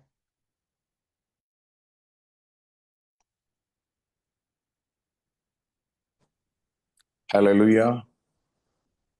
Price the Lord. എൻ്റെ ശബ്ദം കൃത്യമായി കേൾക്കാൻ കഴിയുന്നുണ്ടോ? കേൾക്കാം പാസ്റ്ററെ. ഒരു സന്തോഷം. എഡിസൺ ക്രിസ്ത്യൻ ഫെലോഷിപ്പ് എന്ന ഈ സൂം പ്ലാറ്റ്ഫോമിൽ ആയിരിക്കാൻ ദൈവം ഇടയാക്കിയതിനായി, പ്രത്യേകിച്ച് മീറ്റിങ്ങുകൾക്ക് നേതൃത്വം കൊടുക്കുന്ന കർത്താവിൻ്റെ ദാസൻ തോമസ്മതായി, അതുപോലെ കുടുംബം, ആൻറ്റി, എല്ലാവരെയും ഓർത്ത് ദൈവത്തെ സ്തുതിക്കുന്നു. ഇതിനു മുമ്പ് ഞാൻ 2 പ്രാവശ്യം നിങ്ങളുടെ മധ്യത്തിൽ ദൈവവചനം സംസാരിച്ചിട്ടുണ്ട്. നിങ്ങൾ ഓർക്കുന്നുണ്ട്, ചിലരെങ്കിലും ഓർക്കുന്നുണ്ടാവും. എനിവേ, കർത്താവ് ധാരാളമായി നിങ്ങളെ അനുഗ്രഹിക്കട്ടെ. തുടർമാനമായി എല്ലാ ഈ വീക്ക് നടക്കുന്ന മീറ്റിങ്ങുകളെ ഞാനിങ്ങനെ പല മീഡിയയിൽ, സോഷ്യൽ മീഡിയയിലൊക്കെ കാണാറുണ്ട്, പലരും ഷെയർ ചെയ്യുന്നത് കാണാറുണ്ട്. തുടർമാനമായി ഒരു കൂട്ടത്തെ ലോകത്തിൻ്റെ വിവിധ ഭാഗങ്ങളിൽ നിന്ന് ഒരുമിച്ച് നിർത്തുവാൻ നിങ്ങൾക്ക് കഴിയുന്നതൊരു വലിയ കാര്യമാണ്. അവിടെ പ്രശ്നങ്ങളിൽ, അവിടെ പ്രതിസന്ധികളിൽ അവർക്ക് താങ്ങായി, തണലായി, പ്രാർത്ഥന സപ്പോർട്ടായി ഒക്കെ ആയിരിക്കുന്നത് വലിയ അനുഗ്രഹമാണ്. നിങ്ങളെ ഓർത്ത് ഞാൻ ദൈവത്തെ സ്തുതിക്കുന്നു. എനിക്കും കേരളത്തിൽ നിന്ന് ജോയിൻ ചെയ്യാൻ ദൈവം ഇടയാക്കിയല്ലോ. ഒത്തിരി സന്തോഷം. ഞാൻ ആമുഖമായി ഒന്നും പറയുന്നില്ല. കർത്താവിനെ ഏൽപ്പിച്ചൊരു ദൈവശബ്ദം, ഒരു വലിയ സബ്ജക്റ്റിന്റെ ചെറിയൊരു ഭാഗമൊന്നും നിങ്ങളെ തൊട്ട് നിങ്ങൾക്ക് വേണ്ടി ഒന്ന് പ്രാർത്ഥിക്കുവാൻ കർത്താവ് ഞാൻ ശരണപ്പെടുന്നു. ആമുഖമായി എഫേസ്യ ലേഖനം 1-ാം അധ്യായം അതിൻ്റെ 3-ാമത് വാക്യം. എഫേസ്യ ലേഖനം 1-ാം അധ്യായം അതിൻ്റെ 3-ാമത് വാക്യം ഞാൻ വായിക്കാം. സ്വർഗത്തിലെ സകല ആത്മീയ അനുഗ്രഹത്താലും നമ്മെ ക്രിസ്തുവിൽ അനുഗ്രഹിച്ചിരിക്കുന്ന നമ്മുടെ കർത്താവായ യേശു ക്രിസ്തുവിന്റെ ദൈവവും പിതാവുമായവൻ വാഴ്ത്തപ്പെട്ടവൻ. ഒന്നുകൂടി വായിക്കാം. സ്വർഗത്തിലെ സകല ആത്മീയ അനുഗ്രഹത്താലും നമ്മെ ക്രിസ്തുവിൽ അനുഗ്രഹിച്ചിരിക്കുന്ന നമ്മുടെ കർത്താവായ യേശു ക്രിസ്തുവിന്റെ ദൈവവും പിതാവുമായവൻ വാഴ്ത്തപ്പെട്ടവൻ. ഒരു നിമിഷം ഒന്ന് കണ്ണുകളടച്ച് നമുക്ക് ഒരു നിമിഷം ഒന്ന് പ്രാർത്ഥിക്കാം. ഞങ്ങളുടെ നല്ല പിതാവേ, അവിടുത്തെ പുത്രനായ യേശുവിന്റെ നാമത്തിൽ ഞങ്ങൾ ഒരുമിച്ച് പ്രാർത്ഥിക്കുന്നു. കർത്താവെ, ലോകത്തിന്റെ വിവിധ ഇടങ്ങളിൽ നിന്ന്, വിവിധ ടൈം സോണുകളിൽ ഞങ്ങൾ ഒരുമിച്ച് ഈ സൂമിൽ കൂടി അങ്ങയുടെ മുമ്പിലേക്ക് കടന്നു വരുന്നു. വിവിധങ്ങളായ പ്രാർത്ഥനാ വിഷയങ്ങൾ, വിവിധങ്ങളായ ആവശ്യങ്ങൾ, വിവിധങ്ങളായ പ്രതിസന്ധികളുടെ നടുവിൽ ആയിരിക്കുന്ന പ്രിയപ്പെട്ടവരെ കർത്താവ് ഇന്ന് ഈ സമയത്ത് അനുഗ്രഹിക്കണം. വചനം ഞങ്ങളുടെ മേൽ തുറന്നു തരണമേ. അവരായിരിക്കുന്ന ഇടങ്ങളിൽ അസാധാരണമായ ദൈവ സാന്നിധ്യവും ദൈവപ്രവൃത്തിയെയും കാണുവാനിടയാകണം. ഞങ്ങളുടെ ജീവിതത്തിൽ തിരിച്ചു കളയുന്ന, ഞങ്ങളുടെ ചിന്തകളെ മാറ്റിവിടുന്ന, ദൈവത്തിലേക്ക് നയിക്കുന്ന ഇടപെടലുകളാക്കി ഇന്നത്തെ ഈ സമയത്തെ തീർക്കണം. യേശുവിൻ നാമത്തിൽ തന്നെ. ഇമേൻ, ഇമേൻ, ഇമേൻ. എഫേസ്യ ലേഖനം ലേഖനങ്ങളുടെ റാണി എന്നാണ് വേദപണ്ഡിതാക്കൾ അവകാശപ്പെടുന്നത്. കാരണം അസാധാരണമായ ദൈവിക മാർമ്മങ്ങൾ സഭയ്ക്ക് വെളിപ്പെടുത്താൻ വിശുദ്ധ പൗലോസ്ലീഹ ഉപയോഗിച്ച, അല്ലെങ്കിൽ പരിശുദ്ധാത്മാവ് ഗൈഡ് ചെയ്ത ലേഖനമാണ് എഫേസ്യ ലേഖനം. അതുപോലെ തന്നെ മറ്റൊരു ലേഖനമാണ് കൊലോസ്യ ലേഖനം. അപ്പോൾ അസാധാരണമായ ദൈവിക ഇടപെടലുകൾ നമുക്ക് കാണുവാൻ കഴിയും. 6 അധ്യായങ്ങളുള്ള എഫേസ്യ ലേഖനത്തിൽ ഓരോ അധ്യായങ്ങളിലും അസാധാരണമായ മർമ്മങ്ങളെയാണ് വെളിപ്പെടുന്നത്. 1 മുതലുള്ള അധ്യായങ്ങളിൽ നമ്മൾ ക്രിസ്തുവിൽ ആരാണ്, നമ്മൾ ആരാണ് എന്ന് പറഞ്ഞു തുടങ്ങിയ ലേഖനം അവസാനം ഒരു ആത്മയുദ്ധത്തിൽ കൊണ്ട് അവസാനിപ്പിക്കും. പ്രിയരെ, ഈ എഫേസ്യ ലേഖനത്തിൽ നമ്മൾ വായിച്ച വാക്യം ഇങ്ങനെയാണ്: സ്വർഗത്തിലെ സകല ആത്മീയ അനുഗ്രഹത്താലും നമ്മെ ക്രിസ്തുവിൽ അനുഗ്രഹിച്ചിരിക്കുന്ന നമ്മുടെ കർത്താവായ യേശു ക്രിസ്തുവിന്റെ ദൈവവും പിതാവുമായവൻ വാഴ്ത്തപ്പെട്ടവൻ. നോക്കിക്ക്, ആ വാക്കുകൾ ശ്രദ്ധിക്കണം. സ്വർഗത്തിലെ സകല ആത്മീയ അനുഗ്രഹത്താലും നമ്മെ ക്രിസ്തുവിൽ അനുഗ്രഹിച്ചിരിക്കുന്നു. ഇന്ന് ഈ മീറ്റിംഗിൽ കയറുമ്പോഴും നമ്മുടെ എല്ലാം പ്രാർത്ഥന, കർത്താവേ അനുഗ്രഹിക്കണമേ, അനുഗ്രഹിക്കണമേ. ഒരു അനുഗ്രഹത്തിന് വേണ്ടിയാണ് നമ്മൾ ഇന്നും പ്രാർത്ഥിക്കുന്നത്. കർത്താവേ, എന്തെങ്കിലും ഞങ്ങൾക്ക് കിട്ടണം, അല്ലാതെ നമ്മൾ ആരും തന്നെ വരികയില്ല. പക്ഷേ ഇവിടെ ലേഖകൻ വെളിപ്പാടിൽ പരിശുദ്ധ പറയുന്നു, സ്വർഗത്തിലെ സകല ആത്മീയ അനുഗ്രഹത്താലും നിങ്ങൾ അനുഗ്രഹിക്കപ്പെട്ടവരാണ്. ഇനി ഒന്നും തന്നെ ബാക്കിയില്ലാതെ വണ്ണം, ഒന്നും കിട്ടാൻ ബാക്കിയില്ലാതെ വണ്ണം ക്രിസ്തുവിൽ സകല ആത്മീയ അനുഗ്രഹത്താലും നിങ്ങൾ അനുഗ്രഹിക്കപ്പെട്ടവരാണ്. അനുഗ്രഹിക്കുമെന്നല്ല, അനുഗ്രഹിക്കാമെന്നല്ല, എല്ലാം അനുഗ്രഹിച്ചിരിക്കുന്നു. ഉണ്ടോ നിങ്ങൾ എൻ്റെ കൂടെ? അപ്പൊ അന്ന് അങ്ങനെ പറഞ്ഞിരിക്കെ വീണ്ടും നമ്മുടെ പ്രാർത്ഥനകൾ കർത്താവെ അനുഗ്രഹിക്കണം, കർത്താവെ അനുഗ്രഹിക്കും. പക്ഷെ കർത്താവ് പറയുന്നത് ഇല്ല, എനിക്ക് ഇനി ഒന്നും തരാനില്ല. പിതാവായ ദൈവം പറയും, ക്രിസ്തുവിൽ നിങ്ങൾ അനുഗ്രഹിക്കപ്പെട്ടവർ, ഒന്നുപോലും ബാക്കിയില്ലാതെ ക്രിസ്തുവിൽ ഞാൻ നിങ്ങളെ അനുഗ്രഹിച്ചിരിക്കുക. എന്റെ പാസ്റ്ററെ അങ്ങനെ പറയല്ലേ, ഞങ്ങൾ ഇന്നും ഒരു അനുഗ്രഹത്തിന് വേണ്ടിയാ കാത്തിരിക്കുന്നത്. ഇന്നും ഞങ്ങൾ ഒരു ദൈവത്തിൽ നിന്ന് അനുഗ്രഹം കാണാൻ വേണ്ടിയിട്ട്. അപ്പോ പാസ്റ്റർ എല്ലാ അനുഗ്രഹവും കിട്ടിയെന്ന് പറഞ്ഞാൽ എന്താ? ഇതല്ലേ നമ്മുടെ ചിന്ത. എല്ലാ അനുഗ്രഹങ്ങളും തന്നു എന്ന് പറയുമ്പോഴും നമ്മുടെ കയ്യിലൊന്നും കാണുന്നില്ലല്ലോ. എഫേസ്യ ലേഖനം ഞാൻ കടക്കുന്നതിന് മുമ്പ് എഫേസ്യ ലേഖനത്തിന് സമാനമായി സഞ്ചരിക്കുന്ന പഴയ നിയമത്തിൽ ഒരു പുസ്തകമുണ്ട്. അത് യോശുവയുടെ പുസ്തകം. അതിൽ കയറി നമ്മൾ വേഗത്തിൽ എഫേസ്യ ലേഖനത്തിലേക്ക്. എഫേസ്യ ലേഖനത്തിൽ പറഞ്ഞു, സ്വർഗത്തിലെ സകല ആത്മീയ അനുഗ്രഹത്താലും ഞാൻ ക്രിസ്തുവിൽ നിങ്ങളെ അനുഗ്രഹിച്ചിരിക്കുന്നു, ഒന്നും ബാക്കിയില്ല. യോശുവയുടെ പുസ്തകം എഫേസ്യ ലേഖനം ഒരു ആത്മീയ യുദ്ധമാണ് കാണിക്കുന്നെങ്കിൽ യോശുവയുടെ യുദ്ധം ഒരു ആക്ഷരികമായ യുദ്ധത്തെ പ്രതിനിധാനം ചെയ്ത പുസ്തകമാണ്. നമുക്കറിയാം, ഉൽപ്പത്തി പുസ്തകത്തിൽ അബ്രഹാമിനോട് പറഞ്ഞ വാഗ്ദത്തം പോലെ നിന്റെ സന്തതി സ്വന്തമല്ലാത്ത ദേശത്ത് 400 വർഷം പാർക്കും, നിന്റെ സന്തതി ആ ജനതയ്ക്ക് അടിമകളായിരിക്കും, എന്നാൽ 4-ാം തലമുറയെ സർവ്വസമ്പത്തോടും കൂടെ ഞാൻ മടക്കി കൊണ്ടുവരും. ഇത് അബ്രഹാമിന് കൊടുത്ത വാഗ്ദത്തമാണ്. എന്നാൽ ദൈവം പറഞ്ഞതുപോലെ 4-ാം തലമുറ മിസ്രൈമിൽ അടിമകളായി കിടക്കുമ്പോൾ അവർക്ക് വേണ്ടി ഇറങ്ങി വരുന്ന ദൈവം, മോശയെ നിയോഗത്തോടെ അവരുടെ അടുക്കലേക്ക്, ഫറവോന്റെ അടുക്കലേക്ക് അയക്കുന്ന ദൈവം, ആ ജനത്തോട് ദൈവം പറഞ്ഞു, ഞാൻ നിങ്ങളെ ഇവിടുന്ന് പുറപ്പെടുവിക്കാൻ പോവുകയാണ്. നിങ്ങളുടെ പിതാവായ അബ്രഹാമിനോട് പറഞ്ഞ വാഗ്ദത്വത്തിലേക്ക് പുറപ്പെടുവിക്കുക. കനാൻ എന്ന നാട്ടിലേക്ക്. കനാൻ നിങ്ങളുടെ അവകാശമാണ്. കനാൻ ഞാൻ നിങ്ങൾക്ക് തന്നിരിക്കുന്നു. ശ്രദ്ധിക്കണേ ആ വാക്കുകൾ. കനാൻ ഞാൻ നിങ്ങൾക്ക് തന്നിരിക്കുന്നു. കനാൻ നിങ്ങളുടെ അവകാശമാണ്. നോക്കിക്കേ, 10 ബാധകൾ അയക്കുമ്പോഴും ചെങ്കടൽ മുറിയുമ്പോഴും ഈ പ്രതിസന്ധികളുടെ നടുവിൽ കൂടി ദൈവം ശക്തമായി നടത്തുമ്പോഴും അവർക്കറിയാം അവരുടെ കൂടെ ഒരു ദൈവമുണ്ട്, അവർക്ക് വേണ്ടി ഇറങ്ങി വന്നൊരു ദൈവമുണ്ട്. പിതാവായ അബ്രഹാമോട് പറഞ്ഞ വാഗ്ദത്വം പോലെ 4-ാം തലമുറയിൽ അവരെ വിടുവിച്ചെടുക്കാൻ ഇറങ്ങി വരുന്നൊരു ദൈവമുണ്ട്. ദൈവം അവരുടെ കൂടെ ഉണ്ട് എന്ന വിഷയത്തിൽ അവർക്ക് സംശയിക്കേണ്ട കാര്യമില്ല. കാരണം 10 ബാധകൾ അവർ കണ്ടതാ, ചെങ്കടൽ മുറിയുന്നത് കണ്ടതാ. ദൈവമുണ്ടോ, കർത്താവെ നീ ഞങ്ങളുടെ കൂടെ ഉണ്ടോ എന്ന് ചിലപ്പോൾ നമ്മളൊക്കെ ചിന്തിക്കുന്ന പോലെ പ്രാർത്ഥിച്ച് പ്രവാചകനെ വിളിക്കേണ്ട കാര്യം അവർക്കില്ല. കാരണം അവർക്ക് രാവിലെ പാളയത്തിന്റെ പുറത്ത് വന്നു കഴിഞ്ഞാൽ അവർക്ക് മന്ന കാണാൻ പറ്റും, അവർക്ക് കാടപ്പക്ഷി കാണാൻ പറ്റും.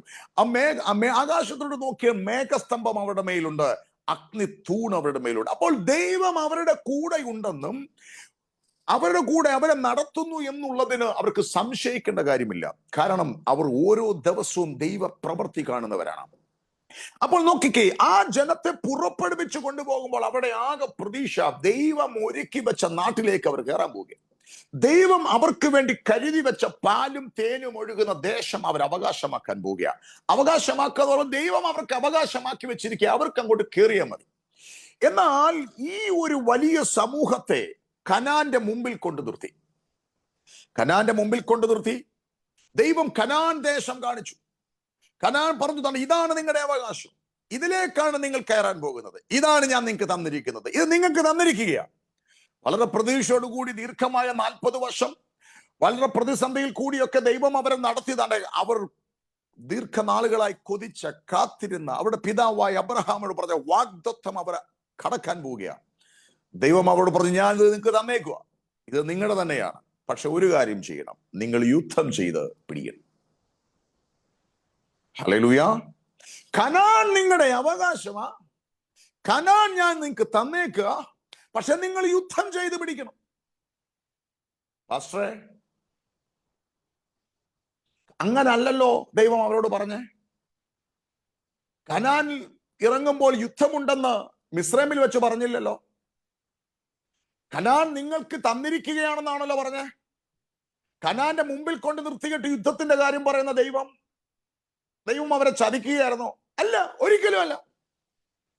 മിസ്രൈമിൽ നിന്ന് ഇറങ്ങുമ്പോൾ ജനത്തോട് യുദ്ധത്തിന്റെ കാര്യം പറയുന്നില്ല. പക്ഷേ വാഗ്ദത്തത്തിന്റെ മുമ്പിൽ കൊണ്ട് നിർത്തിയിട്ട് അവരോട് പറയുന്നു, നിങ്ങൾ ഇത് യുദ്ധം ചെയ്ത് പിടിക്കണം.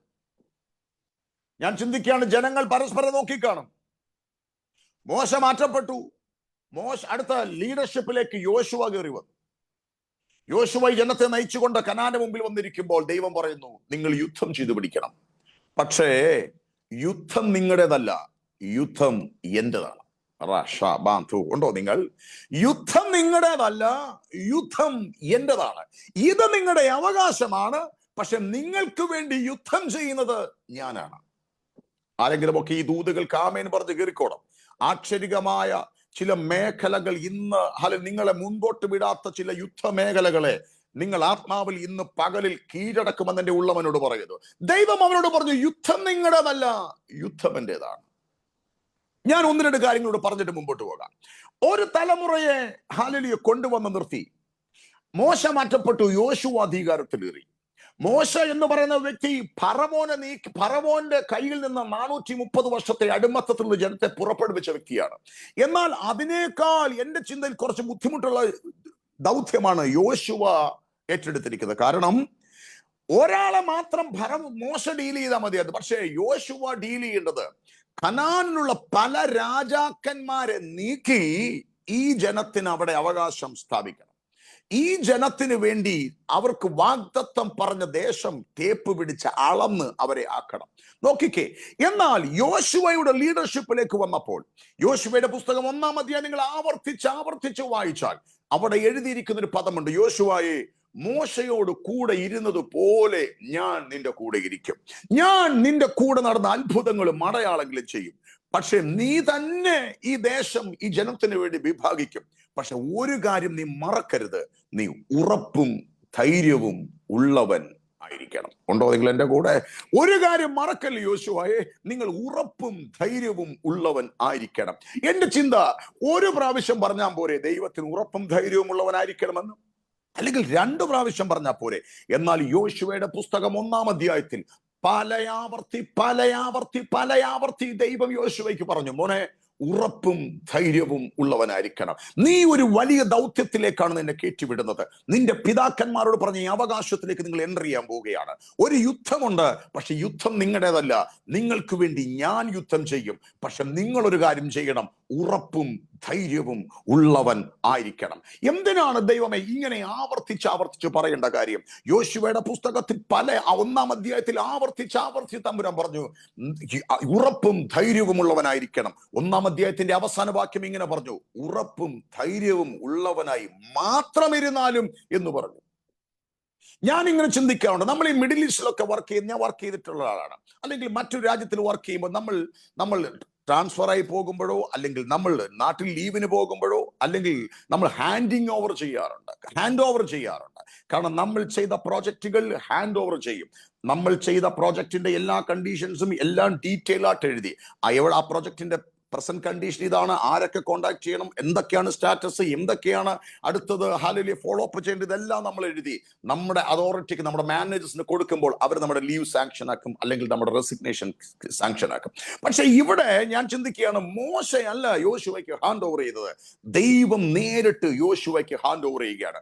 മോശയുടെ ജീവിതത്തിലെ ജയപരാജയങ്ങളൊന്നും കണ്ടിട്ടാണോ ഇത് പറഞ്ഞതെന്ന് എനിക്കറിയത്തില്ല. പക്ഷേ ഹാൻഡ് ഓവർ ചെയ്യുമ്പോൾ വലിയ പ്രൊജക്റ്റിലേക്ക് ഒരു മനുഷ്യനെ പിടിച്ചു കയറ്റുമ്പോൾ തമ്പുരാൻ പറഞ്ഞു, എനിക്കൊരു കാര്യം നിന്നെ ഓർമ്മിപ്പിക്കാറുണ്ട്, നിന്റെ ഉറപ്പ് പോകാൻ സാധ്യതയുണ്ട്, നിന്റെ ധൈര്യം പോകാൻ സാധ്യതയുണ്ട്. നീ വാഗ്ദത്തങ്ങളിലേക്ക് എൻ്റർ ചെയ്യുമ്പോൾ, നീ ശത്രുവിന്റെ ബലത്തെ കാണുമ്പോൾ എവിടെയോ ഞാൻ പറഞ്ഞ വാക്കുകളെ മറക്കാൻ സാധ്യതയുണ്ട്.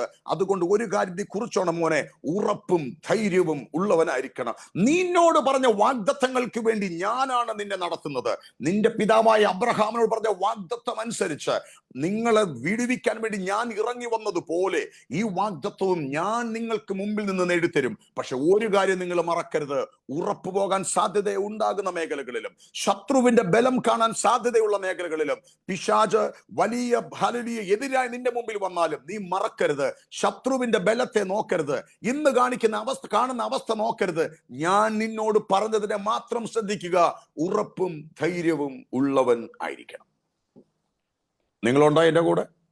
അപ്പോൾ വലിയ ഒരു അവകാശത്തിലേക്ക് ഒരു ജനം എൻ്റർ ചെയ്യുകയാണ്. വലിയ ഒരു യുദ്ധമുന്നണിയിലേക്ക് ജനം എൻ്റർ ചെയ്യുകയാണ്.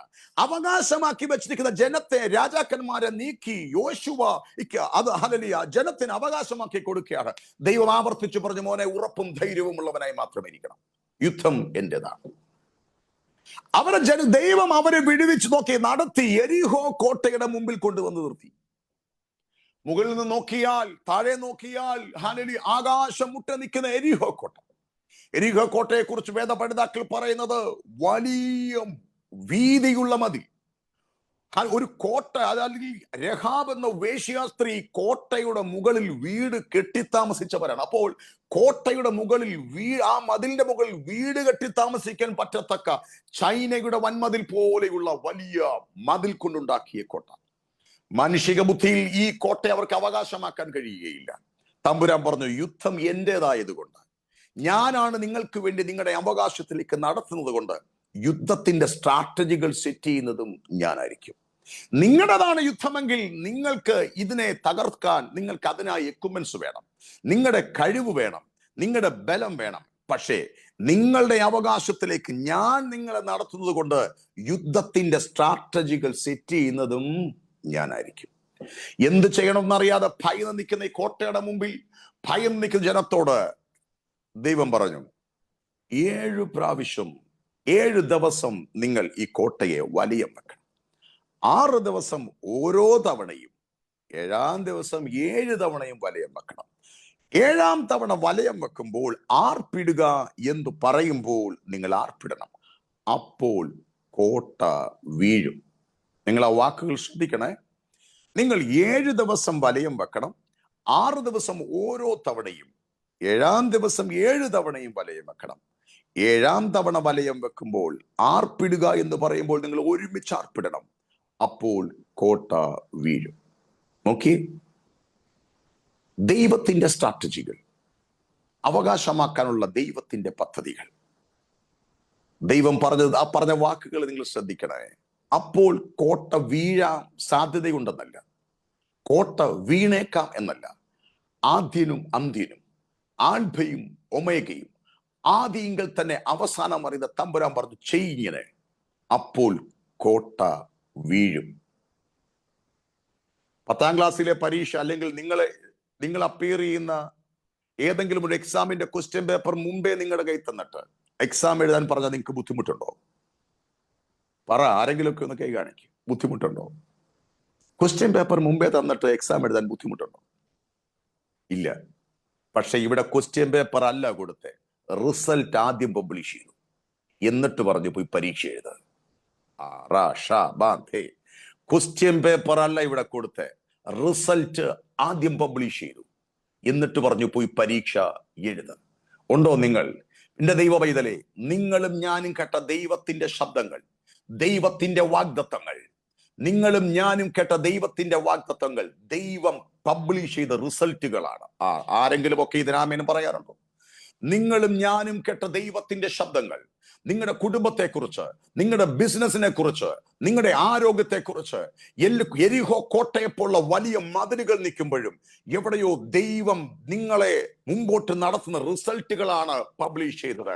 ഇന്ന് യെരിഹോ കോട്ടയ്ക്ക് സമാനമായ കോട്ടകൾ ഉയർന്നു നിൽക്കുമ്പോൾ ആത്മാവിൽ ഞാൻ പ്രവചിച്ചു പറയാം, ഉറപ്പും ധൈര്യവും ഉള്ളവനായിരിക്കണം.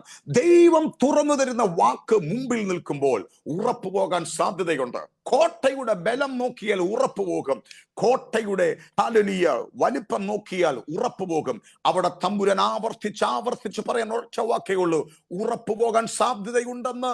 ദൈവത്തിന്റെ പരിജ്ഞാനത്തിന് വിരോധമായി നമ്മുടെ ബുദ്ധി പറയുമ്പോൾ, നമ്മുടെ ചിന്തകൾ പറയുമ്പോൾ, കോട്ടയുടെ വലിപ്പത്തെ ശത്രു ഉയർത്തി കാണിക്കുമ്പോൾ, മോനെ ഉറപ്പു പോകരുത്, ധൈര്യം പോകരുത്. നിങ്ങൾക്ക് വേണ്ടി യുദ്ധം ചെയ്യുന്നത് ഞാനാണ്. എന്റെ ഉള്ളം എന്നോട് പറയുന്നു, ഇന്നത്തെ മെഡിക്കൽ റിപ്പോർട്ടിൽ, ഇന്നത്തെ ഹല്ലേലൂയ ശരീരം കാണിക്കുന്ന അവസ്ഥകളിൽ എവിടെയോ ഹല്ലേലൂയ യെരിഹോ കോട്ട പോലെയുള്ള പ്രതിസന്ധിയുടെ മുമ്പിൽ ധൈര്യം പോകാൻ നിൽക്കുന്ന ചിലതിന് നോക്കി ആത്മാവിൽ ഞാൻ പ്രവചിച്ചു പറയുന്നു, ഇല്ലില്ല, റിസൾട്ട് പബ്ലിഷ് ചെയ്തൊരു ദൈവം നമുക്കുണ്ട്. ആദ്യങ്ങൾ തന്നെ അവസാനം അറിയുന്നവൻ, ആരംഭത്തിൽ തന്നെ അവസാനം അറിയുന്നവൻ, ആൽഫയും ഒമേഗയും സർവശക്തനുമായ തമ്പുരാൻ പറയുന്നു, ഞാൻ പറഞ്ഞതാണ് സത്യം. കോട്ടയുടെ വലിപ്പമല്ല സത്യം, ഞാൻ പറയുന്നതാണ് സത്യം. പക്ഷെ ഉറപ്പ് പോകരുത്, ധൈര്യം പോകരുത്. ഹല്ലേലൂയ.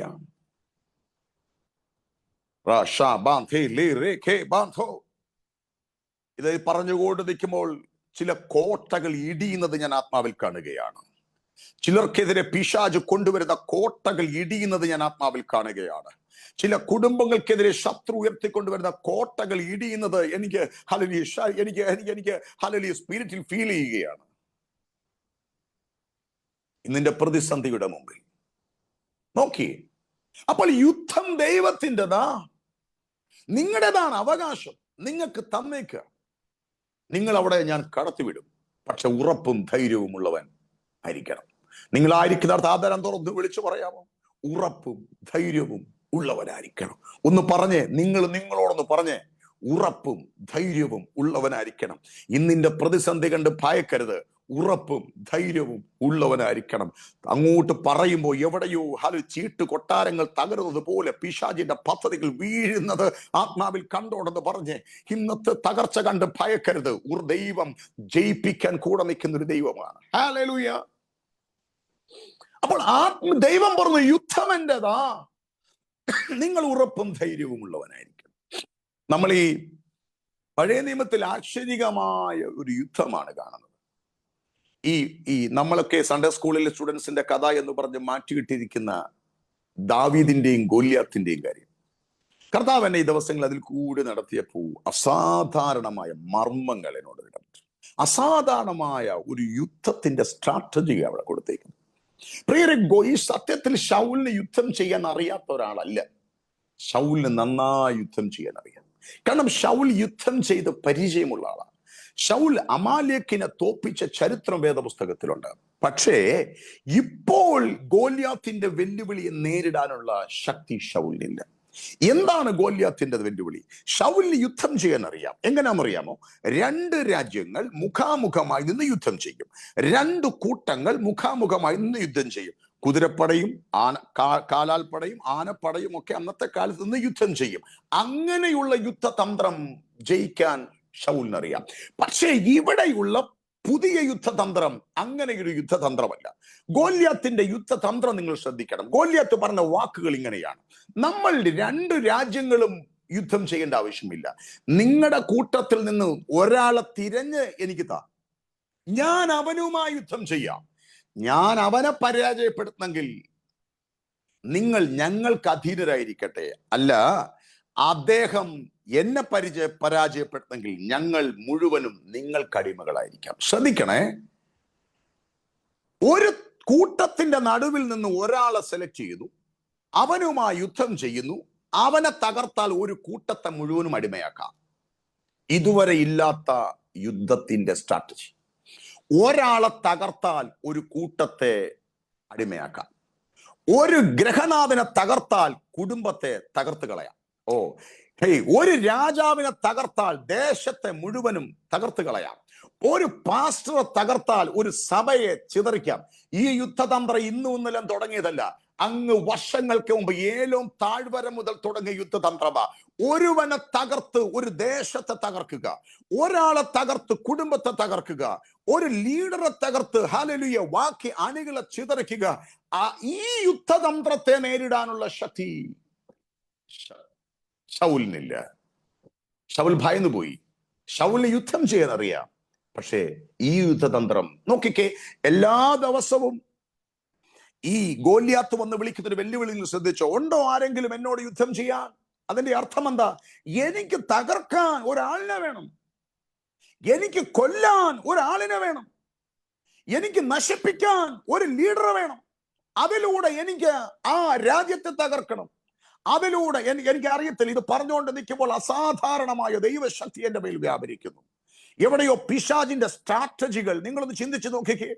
ഗ്രഹനാഥനെ തകർത്താൽ കുടുംബത്തെ തകർക്കുന്ന സ്ട്രാറ്റജി, ലീഡറെ തകർത്താൽ ബാക്കി അണികളെ തകർക്കുന്ന സ്ട്രാറ്റജി. അവിടെയാണ് അഭിഷേകത്തിന്റെ സാധ്യതകൾ. നോക്കിക്കേ, ദാവീദ് വെല്ലുവിളി കേട്ട് മുമ്പോട്ട് വരുമ്പോൾ, ദാവീദ് കല്ലും കവണയും വടിയുമായി വരുമ്പോൾ ഗോലിയാത്ത് ചോദിക്കുന്ന ഒരു ചോദ്യമുണ്ട്: നീ കല്ലും കവണയും വടിയുമായി വരാൻ ഞാൻ നായയാണോ? ദാവീദിന്റെ മറുപടി, എനിക്ക് നീയുമായി യുദ്ധമില്ല, ഞാനും നീയുമായി യുദ്ധമില്ല. നിനക്ക് യുദ്ധമുള്ളത് നീ നിന്ദിച്ച ഞങ്ങളുടെ സൈന്യങ്ങളുടെ ദൈവമായ യഹോവയുമായിട്ടാ. നീ എന്നെ കാണുന്നോളൂ, പക്ഷേ ഞാൻ എൻ്റെ മുമ്പിൽ നിർത്തിയിരിക്കുന്നത് നീ നിന്ദിച്ച സൈന്യങ്ങളുടെ യഹോവയായ ദൈവത്തെയാ. നീ പറഞ്ഞില്ലേ, നിനക്ക് ജയിക്കാൻ, നിനക്ക് തോൽപ്പിക്കാൻ ഒരാളിനെ വേണം, നിനക്ക് തകർക്കാൻ ഒരാളിനെ വേണം. ഉണ്ട്, എന്റെ മുമ്പിൽ നിൽപ്പുണ്ട്. നോക്കിക്കേ, യുദ്ധത്തിന്റെ സ്ട്രാറ്റജിയെ ദാവീദ് തിരിച്ചു കളഞ്ഞു. ദാവീദിനെയാണ് ഗോലിയാത്ത് കാണുന്നതെങ്കിലും ദാവീദ് ചെയ്തത്, ദൈവത്തെ മുമ്പിൽ നിർത്തി ദാവീദ് പുറകിലേക്ക് മാറി. ഉണ്ടോ നിങ്ങൾ ആരെങ്കിലും ഈ ദൂത് കേൾക്കാൻ? ദൈവത്തെ മുമ്പിൽ നിർത്തി ദാവീദ് പുറകിലേക്ക് മാറി. എന്നിട്ട് ദാവീദ് പറഞ്ഞു, നിനക്ക് യുദ്ധമുണ്ടെങ്കിൽ, നിനക്ക് ജയിക്കാൻ പറ്റുമെങ്കിൽ നീ എന്റെ മുമ്പിൽ നിൽക്കുന്ന ദൈവത്തെ ജയിക്കുക. എന്റെ ഉള്ളം എന്നോട് പറയുന്നു, എവിടെയോ യുദ്ധത്തിന്റെ സ്ട്രാറ്റജികളെ തിരിക്കാൻ നിങ്ങളുടെ മേൽ അഭിഷേകം വ്യാപരിക്കട്ടെ. ഇന്ന് നിങ്ങൾ അനുഭവിക്കുന്ന സ്ട്രഗിളുകളുടെ നടുവിൽ, ഇന്ന് നിങ്ങൾ അനുഭവിക്കുന്ന ബുദ്ധിമുട്ടുകളുടെ നടുവിൽ, എവിടെയോ എന്നെ കൊണ്ട് പറ്റത്തില്ല എന്ന് പറഞ്ഞ് മാളത്തിൽ കയറിയിരിക്കാതെ പുറത്തിറങ്ങി ദൈവത്തെ മുമ്പിൽ നിർത്തി നിങ്ങൾ പുറകിലോട്ട് മാറിയാൽ എവിടെയോ ഒരു കല്ലുകൊണ്ട് മല്ലൻ വീഴാൻ പോവുകയാണ്. ആരെങ്കിലും ആമേൻ പറയാൻ പറ്റുമോ? നിസ്സാരമെന്ന് കരുതുന്ന കല്ലുകൊണ്ട് മല്ലൻ വീഴുകയാണ്. കാരണം യുദ്ധം ദൈവത്തിൻ്റെതത്രേ. നിന്റെ അവകാശത്തിലേക്ക് നിന്നെ കടത്തിവിടുമ്പോൾ യുദ്ധം ദൈവത്തിൻ്റെതത്രേ. നിങ്ങൾ മൗനമായി കൈവൊക്കെ അപ്പായേ എന്ന് പറഞ്ഞ് നിന്ന് കഴിഞ്ഞാൽ നിങ്ങൾക്ക് വേണ്ടി യുദ്ധം ചെയ്യുന്നത് ദൈവമാണ്. നോക്കിക്കേ, ശൗൽ പടച്ചട്ട ഊരി ദാവീദിനെ ഇടാൻ ശ്രമിക്കുന്നുണ്ട്. ദാവീദ് പറയുന്നു, എനിക്കിത് പരിചയമില്ല. കാരണം ശൗലെ, നീ ആശ്രയിക്കുന്നത് നിന്റെ കഴിവിലാണ്, നീ ആശ്രയിക്കുന്നത് നിന്റെ പടച്ചട്ടയിലാണ്, നീ ആശ്രയിക്കുന്നത് നിന്റെ പടയാളികളുടെ ശക്തിയിലാണ്. പക്ഷെ ഞാൻ ആശ്രയിക്കുന്നത് എന്റെ കഴിവിലില്ല, ഞാൻ ആശ്രയിക്കുന്നത് എന്റെ ദൈവത്തിലാണ്. അതുകൊണ്ട് ദൈവം എന്റെ മുമ്പിൽ, ഞാൻ പുറകിലേക്ക് മാറുകയാണ്. ആത്മാവ് ഞാൻ പ്രവചിച്ചു പറയുന്നു, നിങ്ങൾ അനുഭവിക്കുന്ന ഈ ദിവസം അനുഭവിക്കുന്ന സ്ട്രഗിളുകളുടെ നടുവിൽ എന്തുകൊണ്ട് സ്ട്രഗിളുകളിലേക്ക് പോകുന്നു ചോദിച്ചാൽ ഒറ്റ റീസൺ, യുദ്ധം നിങ്ങളുടേതാകുന്നത് കൊണ്ടാണ്.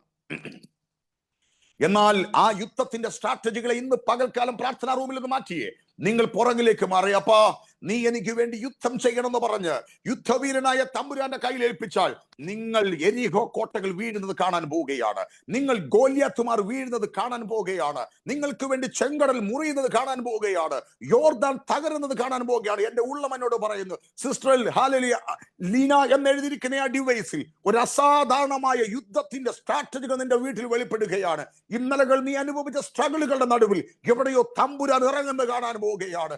കല്ലുകൊണ്ട് മല്ലൻ വീഴുന്നത് പോലെ ദൈവം നിങ്ങൾക്ക് വേണ്ടി ചലിക്കുന്ന ആത്മാവിൽ പറഞ്ഞാൽ ഒന്ന് ആമേൻ പറഞ്ഞു സ്വീകരിക്കാൻ. ജീസസ് ഉണ്ടോ നിങ്ങൾ?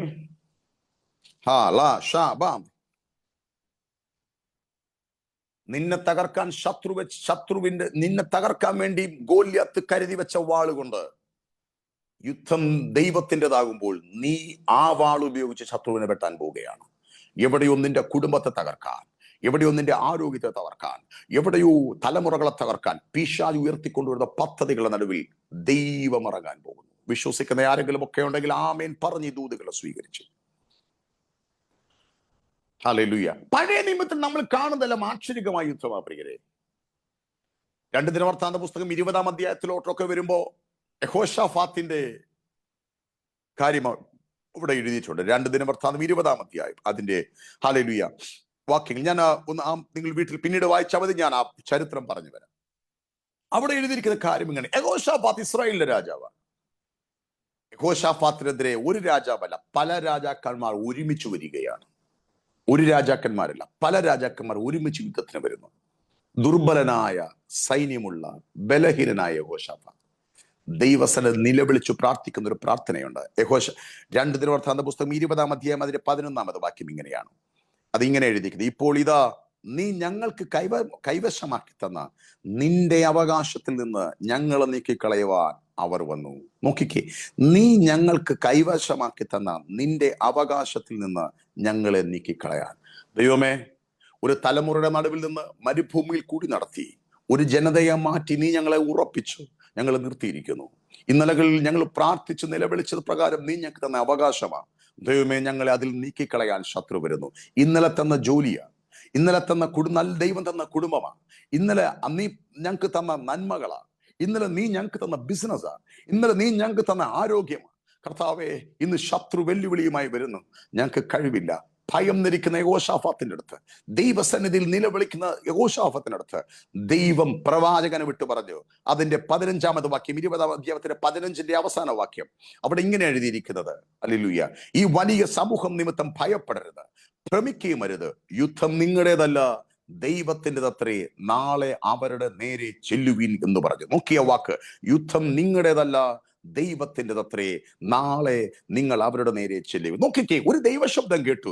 യുദ്ധം നിങ്ങളുടേതല്ല യെഹോശാഫാത്തെ, ഞാനാ നിങ്ങൾക്ക് വേണ്ടി യുദ്ധം ചെയ്യാൻ പോകുന്നത്. പഴയ നിയമത്തിൽ മുഴുവനും യുദ്ധം ചെയ്യാൻ, ജനത്തിന് വേണ്ടി യുദ്ധം ചെയ്യാൻ ഇറങ്ങി നിൽക്കുന്ന ഒരു തമ്പുരാൻ. നോക്കിക്കേ, നാളെ അവരുടെ നേരെ ചെല്ലുവിൻ. ഒരു 3 രാജാക്കന്മാർ മുഴു ബലത്തോടെ വരുമ്പോൾ യഹോശാഫാത്ത് ആ രാജാക്കന്മാരുടെ മുമ്പിലേക്ക് നീങ്ങുകയാണ്.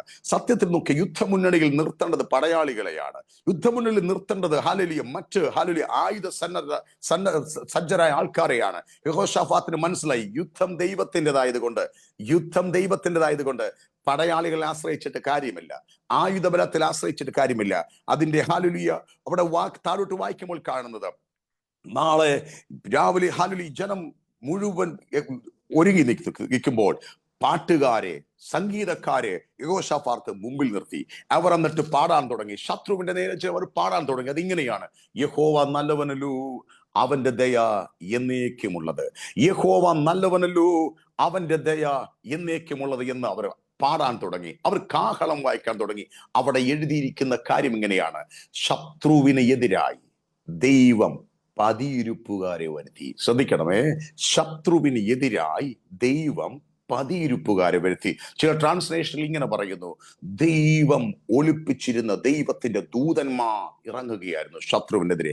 ദൈവം യുദ്ധം ചെയ്യുന്നത് കൊണ്ട്, ദൈവത്തിന്റെ യുദ്ധമായതുകൊണ്ട് നമ്മുടെ ബലത്തിലല്ല പ്രിയരെ.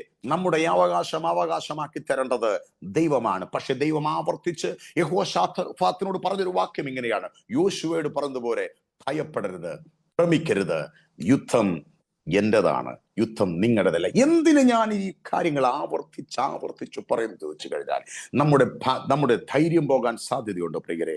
നമ്മുടെ റിസൾട്ടുകൾ വരുമ്പോൾ, നമ്മുടെ ശരീരത്തിന്റെ അവസ്ഥകൾ കാണുമ്പോൾ, ഇന്നിന്റെ സാഹചര്യത്തിൽ കൂടി പോകുമ്പോൾ ദൈവം നമ്മളോട് പറഞ്ഞ വാഗ്ദത്തങ്ങളെ നമ്മൾ മറക്കാൻ സാധ്യതയുണ്ട്. അവിടെയാണ് പിശാച് എൻട്രി ചെയ്യുന്നത്, നമ്മുടെ ധൈര്യത്തെ കെടുത്തുന്നത്. നിങ്ങൾക്ക് വേണ്ടി ഇറങ്ങി നിൽക്കുന്ന ദൈവം മുമ്പിൽ ഉണ്ട് എന്ന് യാഥാർത്ഥ്യം നിൽക്കുമ്പോഴും എവിടെയോ പിശാചിന്റെ ചെറിയ അവന്റെ സാഹചര്യങ്ങളെ, അവൻ നമുക്ക് മുമ്പിൽ ഒരുക്കുന്ന സാഹചര്യങ്ങളെ കണ്ടിട്ട് നമ്മൾ എവിടെയോ ദൈവത്തെ അവിശ്വസിക്കാൻ സാധ്യതയുണ്ട്. അതുകൊണ്ട് ദൈവം ആവർത്തിച്ചു പറയുന്നു, നിങ്ങളുടെ അവകാശങ്ങളിലേക്ക് നിങ്ങളെ നടത്തുന്നത് ഞാനായതുകൊണ്ട് ഉറപ്പും ധൈര്യവും ഉള്ളവനായി മാത്രം ഇരിക്കുക. നോക്കിയേ, പഴയ നിയമത്തിലെ, ഇനി എന്റെ മുമ്പിൽ 30 മിനിറ്റാണുള്ളത്, അതുകൊണ്ട് ഞാൻ എഫേസ്യ ലേഖനത്തിൽ വരാൻ ശ്രമിക്കുകയാണ്. പഴയ നിയമത്തിൽ ജനത്തിന് വേണ്ടി ഇറങ്ങി നിന്ന് യുദ്ധം ചെയ്യുന്ന ഒരു ദൈവം, ആശ്ചര്യമായ ശത്രുവുള്ള ഹല്ലേലൂയ ഒരു പഴയ നിയമ കാലഘട്ടം. എന്നാൽ പുതിയ നിയമത്തിലോട്ട് വരുമ്പോൾ, പാസ്റ്ററെ, പുതിയ നിയമത്തിൽ യോർദാൻ ഉണ്ടോ? പുതിയ നിയമത്തിൽ എരിഹോ കോട്ടയുണ്ടോ? ഇതൊന്നും ഇല്ലല്ലോ. എരിഹോ കോട്ടയില്ല, യോർദാനില്ല, ചെങ്കടലില്ല. പ്രിയരെ, പുതിയ നിയമത്തിൽ എരിഹോ കോട്ടയുണ്ടോ? ഉണ്ട് പ്രിയരെ. പുതിയ നിയമത്തിൽ ചെങ്കടലുണ്ടോ? ഉണ്ട്. പുതിയ നിയമത്തിൽ യോർദാൻ ഉണ്ടോ? ഉണ്ട്. എവിടാന്നറിയാമോ? ദാണ്ടെ ഇവിടെയുണ്ട്. ദൈവത്തിന്റെ പരിജ്ഞാനത്തിന് വിരോധമായി ഉയർച്ചകൾ പൊങ്ങുമ്പോൾ, ദൈവം ജയിപ്പിക്കുമെന്ന് പറയുമ്പോഴും, ദൈവം അവകാശമാക്കി തരുമെന്ന് പറയുമ്പോഴും, ശത്രു ഇന്നിന്റെ സാഹചര്യങ്ങളെ ഉയർത്തി കാണുമ്പോൾ, നോക്കിക്കേ, ദൈവം നിങ്ങളോട് പറഞ്ഞ വാഗ്ദത്തങ്ങൾ നിങ്ങളുടെ കയ്യിലിരിക്കെ, ഡോക്ടർ നിങ്ങൾക്ക് എഴുതി തന്ന മെഡിക്കൽ റിപ്പോർട്ട് നാളുകളിൽ വലിയ പ്രതിസന്ധിയാണെന്ന് ഡോക്ടർ പറയുമ്പോൾ, അത് എരിഹോ കോട്ടയേക്കാൾ വലിയ കോട്ടയല്ലേ? ഉണ്ടോ നിങ്ങൾ എന്റെ കൂടെ? നിങ്ങൾ സുഗമമായി യാത്ര ചെയ്യും. നിങ്ങൾക്ക് ദൈവം വാഗ്ദത്തം തുറന്നു തന്നിരിക്കെ, എവിടെയോ ഇനി മുമ്പോട്ട് പോകാൻ പറ്റത്തില്ല എന്ന് ഹല്ലേലൂയ നിങ്ങളുടെ സാമ്പത്തികം പറയുമ്പോൾ, നിങ്ങളുടെ ഇന്നത്തെ അവസ്ഥ പറയുമ്പോൾ, അത് ചെങ്കടലിനേക്കാൾ വലിയ കടലല്ലേ? അവിടെയല്ലേ വടി നീട്ടാൻ മോശ എഴുന്നേറ്റ് വരേണ്ടത്? അവിടെയല്ലേ ആർപ്പിടാൻ യോശുവ എഴുന്നേറ്റ് വരേണ്ടത്? അവിടെയല്ലേ വിശ്വാസത്തിന്റെ വാക്കുകൾ പറയാൻ കാലേബ് എഴുന്നേറ്റ് വരേണ്ടത്? എവിടെ നിന്ന് എഴുന്നേറ്റ് വരണമെന്ന് അറിയാമോ? ഇവിടെ നിന്ന് എഴുന്നേറ്റ് വരണം. നമ്മുടെ അകത്ത് നിന്ന് കാലേബുമാർ പുറത്തു വരണം. നമ്മുടെ അകത്ത് നിന്ന് യോശുവമാർ പുറത്തു വരണം. നമ്മുടെ അകത്ത് നിന്ന് വടി നീട്ടാൻ മോശമാർ പുറത്തു വരണം. ദൈവത്തിന്റെ പരിജ്ഞാനത്തിന് വിരോധമായി പൊങ്ങുന്ന ഉയർച്ചകളുടെ നടുവിൽ ഇല്ല, ദൈവം എന്നോട് പറഞ്ഞത് കൊണ്ട് ഞാനത് അവകാശമാക്കുമെന്ന് പറയാൻ അകത്തു നിന്ന് പുതിയ നിയമത്തിന്റെ യോശുവമാർ, അകത്തു നിന്ന് പുതിയ നിയമത്തിന്റെ കാലേബുമാർ നമ്മുടെ അകത്തു നിന്ന് എഴുന്നേറ്റ് വരണം. എത്ര പേർക്ക് ഞാൻ ഈ പറഞ്ഞത് മനസ്സിലാകുന്നുണ്ട്? എനിക്കറിയാം ഒരു സ്പിരിച്വൽ വാർഫെയറിന്റെ ഒരു കാര്യമാണ് ഞങ്ങളോട് പറയുന്നത്. വളരെ വലിയൊരു സബ്ജക്ട്, ലളിതമായ. എന്തിനെന്നറിയാമോ? നാളത്തെ പ്രതിസന്ധിയുടെ നടുവിൽ ഉറപ്പും ധൈര്യവും ഉള്ളവനായിരിക്കണം. ഉണ്ടോ നിങ്ങൾ എൻ്റെ കൂടെ? ഹല്ലേലൂയ. എൻ്റെ ഉള്ളം എന്നോട് പറയുന്നു, എവിടെയോ ചിലത് പറയുമ്പോൾ ചിലത് മുറിയാൻ പോവുകയാണ്.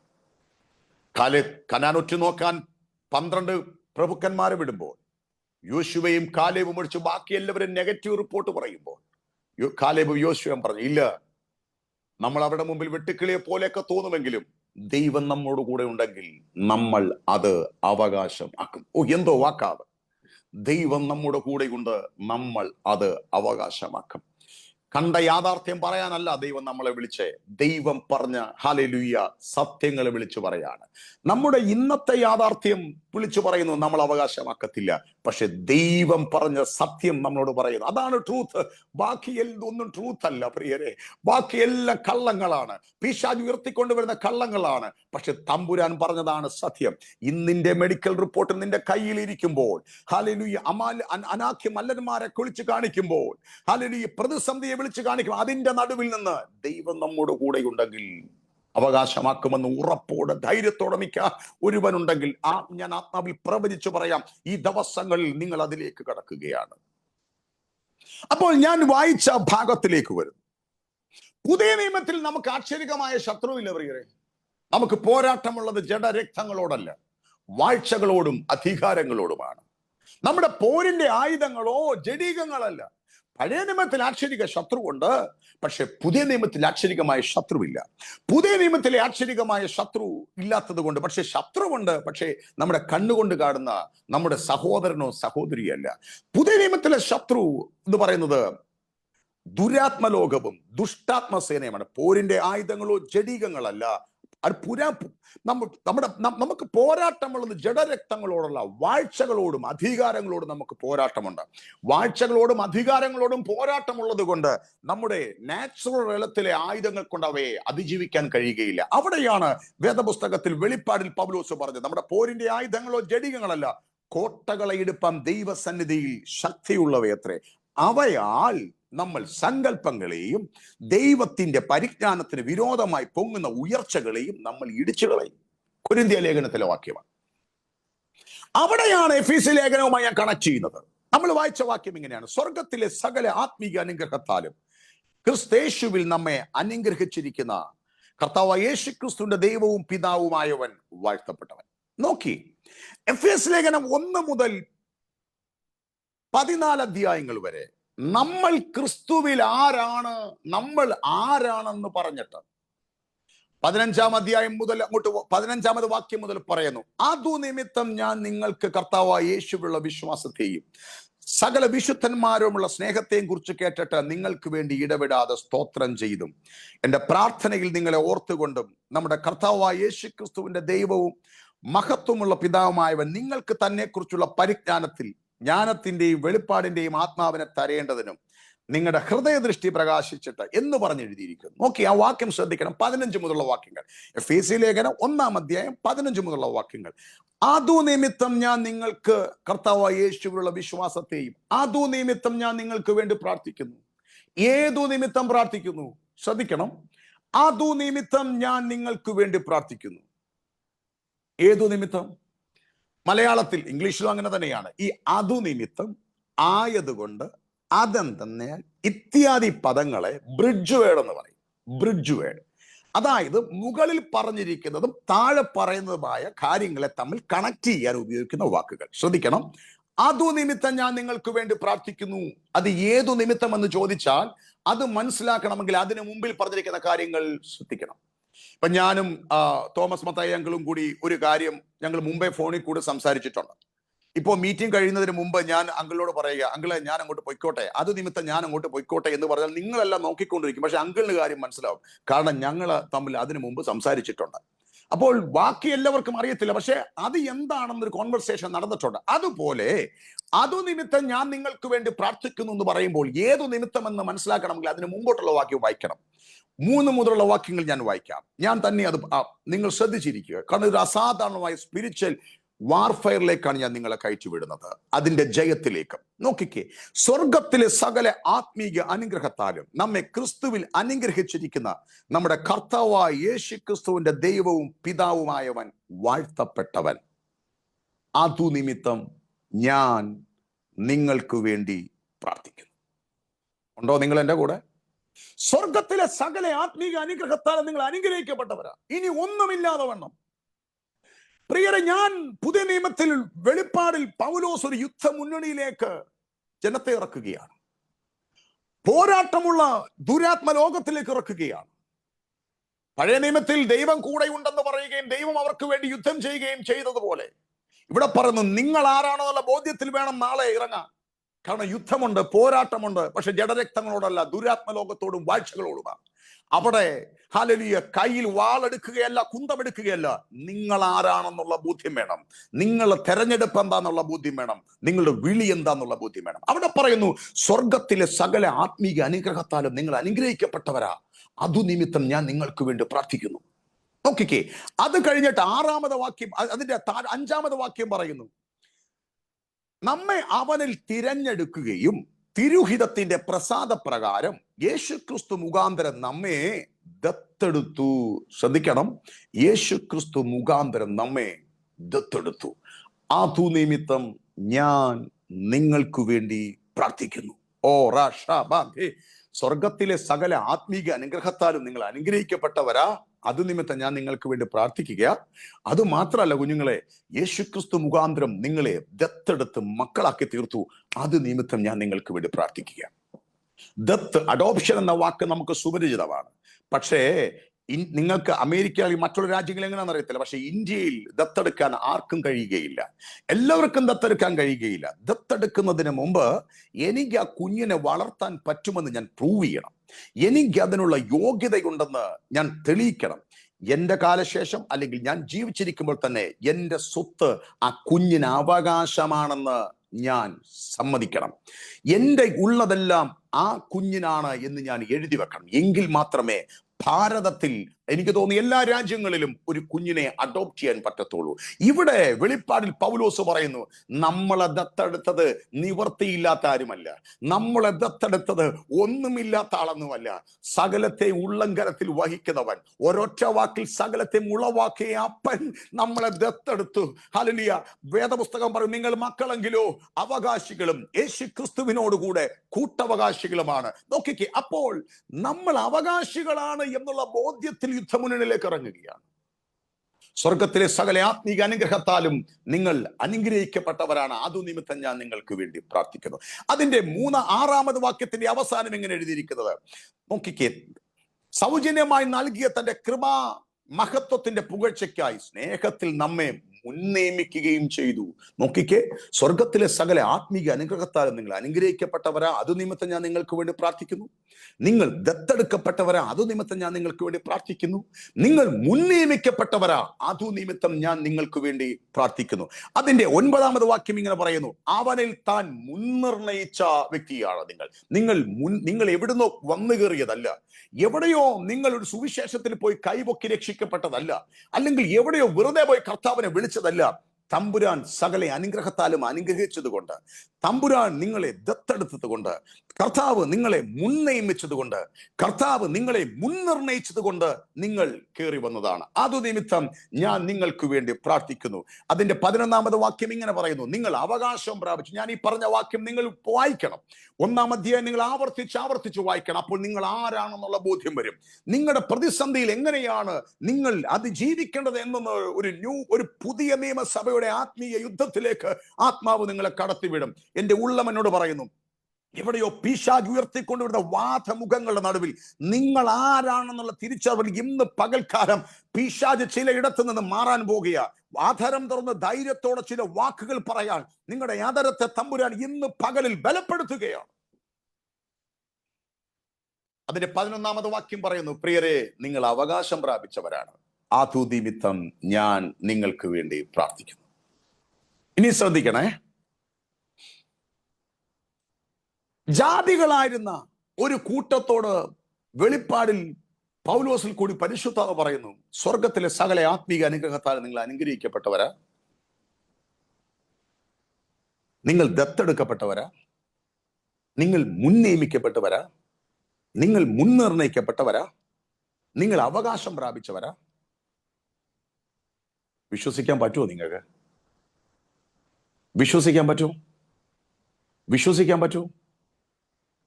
നിങ്ങൾ യുദ്ധമുന്നണിയിലേക്ക് ഇറങ്ങാൻ പോവുകയാണ്. നിങ്ങൾക്ക് പോരാട്ടമുണ്ട്, ശത്രുവുണ്ട്.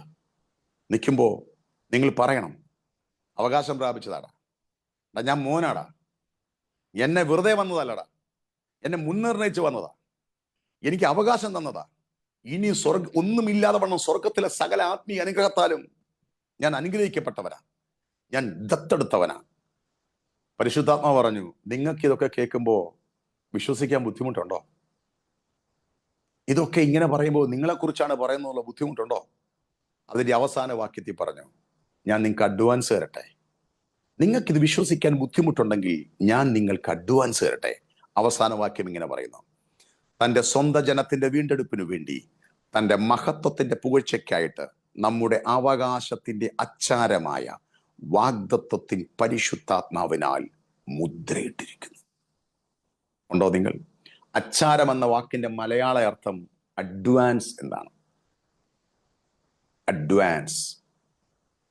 ഈ വിവാഹത്തിന് മുമ്പ് പണ്ട് കാലങ്ങളിൽ ഈ ട്രിവാൻഡ്രം, കൊല്ലം, ഞങ്ങൾ ആ ഭാഗങ്ങളൊക്കെ പറഞ്ഞ അച്ചാരം എന്നായിരുന്നു പറയുന്നത്. എത്ര പേർ ആ വാക്ക് കേട്ടിട്ടുണ്ടെന്ന് അറിയത്തില്ല. അച്ചാരത്തിന് പോയി എന്ന് പറയും. എന്ന് പറഞ്ഞാൽ ഉറപ്പ്. നമ്മൾ അതിനെ നിശ്ചയം എന്ന് പറയും, അല്ലെങ്കിൽ ഉറപ്പെന്ന് പറയും. എന്ന് പറഞ്ഞാൽ നാളുകളിൽ ദൈവം ചെയ്യാനിരിക്കുന്ന വമ്പൻ പദ്ധതിക്ക് അഡ്വാൻസ്. മുൻനിയമിച്ചു എന്നതിന് നിങ്ങൾക്ക് സംശയമുണ്ടോ? മുൻനിർണയിച്ചു എന്നതിൽ സംശയമുണ്ടോ? സ്വർഗത്തിലെ സകല ആത്മീക അനുഗ്രഹത്താലും നിങ്ങളെ അനുഗ്രഹിച്ചെന്നതിൽ സംശയമുണ്ടോ? തമ്പുരാൻ പറഞ്ഞു, ഞാൻ നിങ്ങൾക്ക് അഡ്വാൻസ് തരട്ടെ. ഈ പറഞ്ഞതിനൊക്കെ ഒരു അഡ്വാൻസ് തരട്ടെ. തൃത്വത്തിൽ മൂന്നാമനായ പരിശുദ്ധാത്മാവ് പറഞ്ഞു, ഞാൻ പോയി അഡ്വാൻസ് ആയിട്ട് നിൽക്കാം. ഈ പറഞ്ഞതൊക്കെ അങ്ങനെ തന്നെ എന്നതിന്റെ ഉറപ്പായി ഞാൻ നിൽക്കാം. ഓ, ഇതിനൊക്കെ ആർക്കെങ്കിലും ആമേനും പറയാൻ പറ്റൂ? ഞാൻ നിൽക്കാം. നിങ്ങൾ പറയുന്ന അന്യഭാഷ അത് വെറും വാക്കുകളല്ല, തമ്പുരാൻ നിങ്ങൾക്ക് തന്ന അഡ്വാൻസാ. പ്രിയരെ, ഈ റാഷ, നിങ്ങൾ മകനാണെന്നുള്ള അഡ്വാൻസാ, നിങ്ങൾ മകളാണെന്നുള്ള അഡ്വാൻസാ, നിങ്ങൾ മുൻനിയമിക്കപ്പെട്ടതിന്റെ അഡ്വാൻസാ. ഞാൻ ഇപ്പൊ ഒരു 50 ലക്ഷം രൂപയ്ക്ക് അല്ലെങ്കിൽ ഒരു 10 ലക്ഷം രൂപയ്ക്ക് ഒരു വാഹനം വാങ്ങാനായിട്ട് പദ്ധതി ഇട്ടു. ഞാനൊരു വീട്ടിൽ ചെന്ന് വാഹനം ഒരു വ്യക്തിയുമായി പറഞ്ഞുറപ്പിച്ചു. ഞാൻ 5 ലക്ഷം രൂപ അഡ്വാൻസ് കൊടുത്തു. അദ്ദേഹത്തിന് 100% ഉറപ്പാ ഞാൻ ബാക്കി പൈസ കൊടുത്ത വാഹനം വാങ്ങുമെന്ന്. എന്താണ്? ഞാൻ കൊടുത്ത അഡ്വാൻസ് 5 ലക്ഷം രൂപയാണ്. അതുകൊണ്ട് അദ്ദേഹത്തിന് ഉറപ്പാ. നോക്കിക്ക്, ഒരു 5 ലക്ഷം രൂപയ്ക്ക് അത്രയും ഉറപ്പ് മനുഷ്യനുണ്ടെങ്കിൽ, തൃത്വത്തിൽ മൂന്നാമനായ പരിശുദ്ധാത്മാവ് പറഞ്ഞു, ഈ വിഷയത്തിൽ ഞാൻ ഇറങ്ങി നിൽക്കാം അഡ്വാൻസായി. ഉണ്ടോ നിങ്ങൾ ആരെങ്കിലും? ഇത് വെളിപ്പാടിൽ നിങ്ങളുടെ അകത്ത് കത്തിയാൽ നിങ്ങളുടെ ആത്മീയ ജീവിതം മാറും. പ്രിയരെ, റാഷാബ്, ഞാൻ പുതിയ നിയമസഭയുടെ അസാധാരണമായ വെളിപ്പാടുകളാണ് കൈമാറ്റം ചെയ്യുന്നത്. എവിടെയോ നിങ്ങളുടെ ജീവിതത്തിലെ തകർച്ചകളുടെ നടുവിൽ നിങ്ങൾ പ്രാർത്ഥിച്ച് ജയം പ്രാപിക്കേണ്ട ഒരു കാര്യത്തിലേക്ക് ഞാൻ നിങ്ങളെ ഇറക്കി വിടുകയാണ്. പിശാച് നിങ്ങളുടെ മുമ്പിൽ ചീട്ടുകൊട്ടാരം പോലെ തകർന്നു വീഴുന്നത് ആത്മാവിൽ നിങ്ങൾ കാണാൻ പോവുകയാണ്. എൻ്റെ ഉള്ളം എന്നോട് പറയുന്നു, എവിടെയോ അസാധാരണമായ ഒരു ധൈര്യം ഇപ്പോൾ മുതൽ വ്യാപരിക്കുകയാണ്. നിങ്ങളത് അവകാശമാക്കുമെന്നതിന്റെ അഡ്വാൻസ് തൃത്വത്തിൽ മൂന്നാമനായ പരിശുദ്ധാത്മാവാണ്. വചനമകത്ത് കയറട്ടെ. ഇന്ന് വചനം അങ്ങോട്ട് ശക്തി പ്രാപിക്കട്ടെ. ആ വചനമകത്ത് കയറട്ടെ. അപ്പോൾ തൃത്വത്തിൽ മൂന്നാമനായ പരിശുദ്ധാത്മാവിനെയും അഡ്വാൻസ് കിട്ടി നിൽക്കുന്ന ഒരു കൂട്ടത്തെ നോക്കി പൗലോസ് പറയുന്നു, ആദ്യനിമിത്തം ഞാൻ നിങ്ങൾക്ക് വേണ്ടി പ്രാർത്ഥിക്കുക. നിങ്ങൾക്ക് വേണ്ടി പ്രാർത്ഥിക്കാതിരിക്കാൻ വേറെ ഓപ്ഷൻ ഇല്ല. കാരണം നിങ്ങൾ പ്രിയപ്പെട്ടവരാ ദൈവത്തിന്. സ്വർഗത്തിലെ സകല ആത്മീയ അനുഗ്രഹത്താലും അനുഗ്രഹിക്കപ്പെട്ടവരാ, ദത്തെടുക്കപ്പെട്ടവരാ, മുൻനിയമിക്കപ്പെട്ടവരാ, മുന്നേ നിർണയിക്കപ്പെട്ടവരാ, അവകാശം പ്രാപിച്ചവരാ.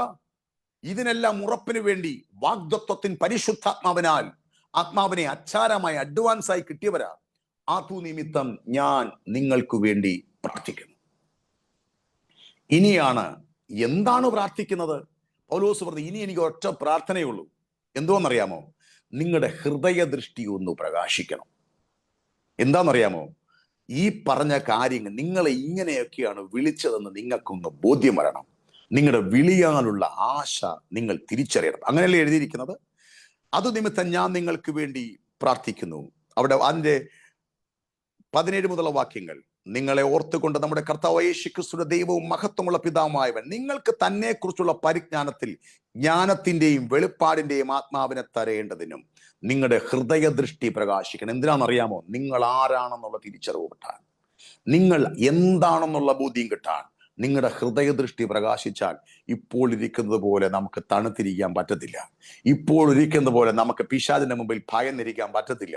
ഇപ്പോൾ ഇരിക്കുന്നത് പോലെ നമുക്ക് എന്നും ദൈവമേ ദൈവമേ എന്ന് പറഞ്ഞ് ഭയന്നിരിക്കാൻ പറ്റത്തില്ല. ഇപ്പോൾ ഇരിക്കുന്നത് പോലെ പിശാച് ഉയർത്തിക്കൊണ്ടുവരുന്ന പ്രതിസന്ധിയുടെ മുമ്പിൽ നിങ്ങൾക്ക് ഹല്ലേലൂയ ഓടി ഒളിക്കാൻ പറ്റത്തില്ല. നിങ്ങൾ ആരാണെന്നുള്ള ബോധ്യം വന്നാൽ നിങ്ങൾ ഇന്ന് പുറത്തിറങ്ങുകയാണ്. നിങ്ങളുടെ അധരം കൊണ്ട് നിങ്ങൾ ചിലതിനെ ഇന്ന് കീഴ്പ്പെടുത്താൻ പോവുകയാണ്. എന്റെ ഉള്ളം എന്നോട് പറയുന്നു, ചില കുടുംബങ്ങൾ അനുഭവിക്കുന്ന പ്രതിസന്ധികളുടെ നടുവിൽ ഇന്ന് നിങ്ങൾ ആരാണെന്നുള്ള തിരിച്ചറിവിൽ ചിലതിനെ നേരെ വിരൽ ചൂണ്ടാൻ പോവുകയാണ്. ഹൃദയദൃഷ്ടി പ്രകാശിച്ചാൽ, നമ്മുടെ വിളിയെക്കുറിച്ച് ഉള്ള ബോധ്യം വന്നാൽ ഇന്ന് പിശാച് കീഴടങ്ങും. ഹല്ലേലൂയ. പിശാച് കീഴടങ്ങും ഒറ്റ കാര്യമേ ഉള്ളൂ, ഉറപ്പും ധൈര്യവും. ആ ഉറപ്പിനു വേണ്ടി തമ്പുരാൻ തുറന്നു തന്ന കാര്യങ്ങളാ. നിങ്ങളുടെ കയ്യിൽ കിരിക്കുന്ന വെപ്പൺസാ പ്രിയരെ ഞാൻ ഈ പറഞ്ഞത്. അവിടെ എഴുതിയിരിക്കുന്ന ഒരു വാക്യമുണ്ട്, വിശ്വസിക്കുന്നവർക്ക് വേണ്ടി വ്യാപരിക്കുന്ന അവന്റെ ശക്തിയുടെ അളവറ്റ വലിപ്പം. എന്തു വിശ്വസിക്കുന്നവർക്ക് വേണ്ടി വ്യാപരിക്കുന്ന ശക്തി? പറ, എന്തു വിശ്വസിക്കുന്നവർക്ക് വേണ്ടി വ്യാപരിക്കുന്ന ശക്തി? നിങ്ങൾ മകനാണെന്ന് വിശ്വസിച്ചാൽ, നിങ്ങൾ മകളാണെന്ന് വിശ്വസിച്ചാൽ, സ്വർഗത്തിലെ സകല ആത്മീക അനുഗ്രഹത്താലും എന്നെ അനുഗ്രഹിച്ചെന്ന് വിശ്വസിച്ചാൽ, എന്നെ മുൻനിയമിച്ചെന്ന് വിശ്വസിച്ചാൽ, എന്നെ മുൻനിർണയിച്ചെന്ന് വിശ്വസിച്ചാൽ, എവിടെയോ ഒരു അത്യന്ത ശക്തി നിന്റെ മേൽ വ്യാപരിക്കും. ഇത് വിശ്വസിക്കുന്നവർക്ക് വേണ്ടി ദൈവം ഇറങ്ങും. കാരണം ഞാൻ പറഞ്ഞത് വിശ്വസിച്ച ഒരാൾക്ക് വേണ്ടി ഹല്ലേലൂയ തമ്പുരാൻ പഴയ നിയമത്തിൽ ഇറങ്ങിയതുപോലെ, യുദ്ധം ചെയ്യാൻ ദൈവം ഇറങ്ങിയതുപോലെ, പുതിയ നിയമത്തിൽ ആക്ഷരികമായ യുദ്ധമല്ലാത്തത് കൊണ്ട് ശത്രുവിന്റെ പോർമുഖത്ത് നിങ്ങളെ ധൈര്യത്തോടെ നിർത്തുന്ന ദൈവത്തിന്റെ സെലക്ഷൻ എന്ന് ഞാൻ പറയും. ഉണ്ടോ നിങ്ങൾ എൻ്റെ കൂടെ?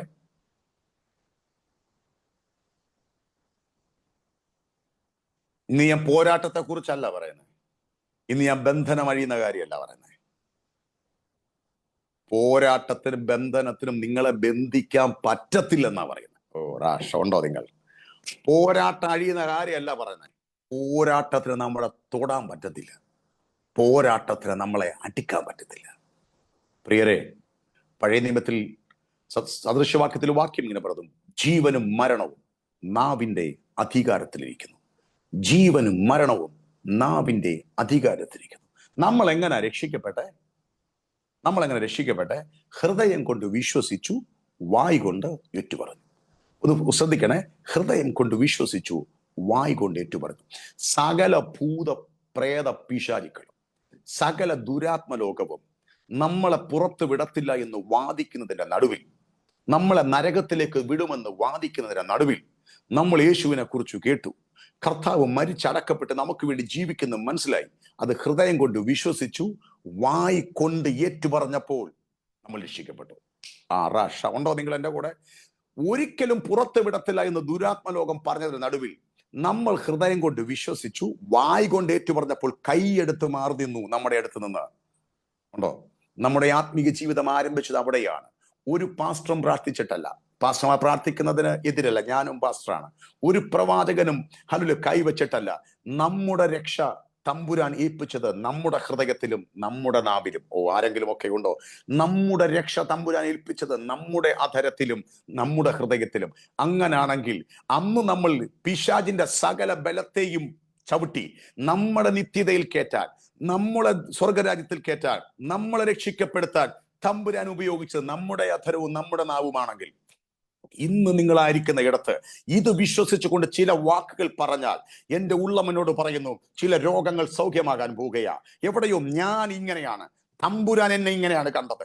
തമ്പുരാൻ എന്നെ വിളിച്ചത് ഇങ്ങനെയാണ്. ഹേ പിശാചേ, ദൈവത്തിന്റെ പരിജ്ഞാനത്തിന് വിരോധമായി ഉയർച്ചകളെ കൊണ്ടുവരുമ്പോൾ, ഹേ പിശാചേ, ഞാൻ ഇതാണെന്ന് പറഞ്ഞാൽ, ഞാൻ മോനാണ്, ഞാൻ മകളാണ്, ഞാൻ വെറുതെ കയറിയതല്ല, ലോകസ്ഥാപനത്തിന് മുമ്പ് എന്നെ തിരഞ്ഞെടുത്തത് കൊണ്ട് കയറിയതാണെന്ന് പറയാൻ അതരത്ത് ഹല്ലേലൂയ അധികാരമുള്ള ദൈവ പൈതലേ, ഇന്ന് ഇപ്പോൾ തന്നെ നിങ്ങളായിരിക്കുന്ന ടൈം സോണിൽ, നിങ്ങൾ ആയിരിക്കുന്ന രാജ്യത്ത്, നിങ്ങളായിരിക്കുന്ന റൂമിൽ ഇപ്പോൾ ദൈവപ്രവൃത്തി സംഭവിക്കുന്ന എന്റെ ഉള്ളം എന്നോട് പറയുന്നത്.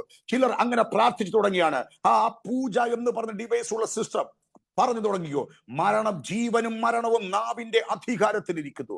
ജീവനും മരണവും നാവിന്റെ അധികാരത്തിലിരിക്കുന്നു. ഉണ്ടോ നിങ്ങൾ?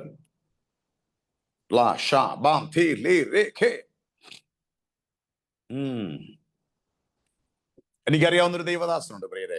സമയത്തിന്റെ പരിമിതിയുണ്ട്, എങ്കിലും ഞാൻ അത് കൂടെ ഇത് പറഞ്ഞിട്ട് ഞാൻ പ്രാർത്ഥിക്കാം. ഒത്തിരി അദ്ദേഹം ഇപ്പോൾ കാനഡയിലാണ്, പേരൊന്നും പറയുന്നില്ല, ചിലപ്പോൾ നിങ്ങൾക്ക് അറിയാം, അതുകൊണ്ട് ഞാൻ പറയുന്നില്ല. അദ്ദേഹം എന്നോട് പറഞ്ഞു, മറ്റൊരു രാജ്യത്തിൽ വെച്ച് എന്നോട് പറഞ്ഞൊരു കാര്യമാണ്.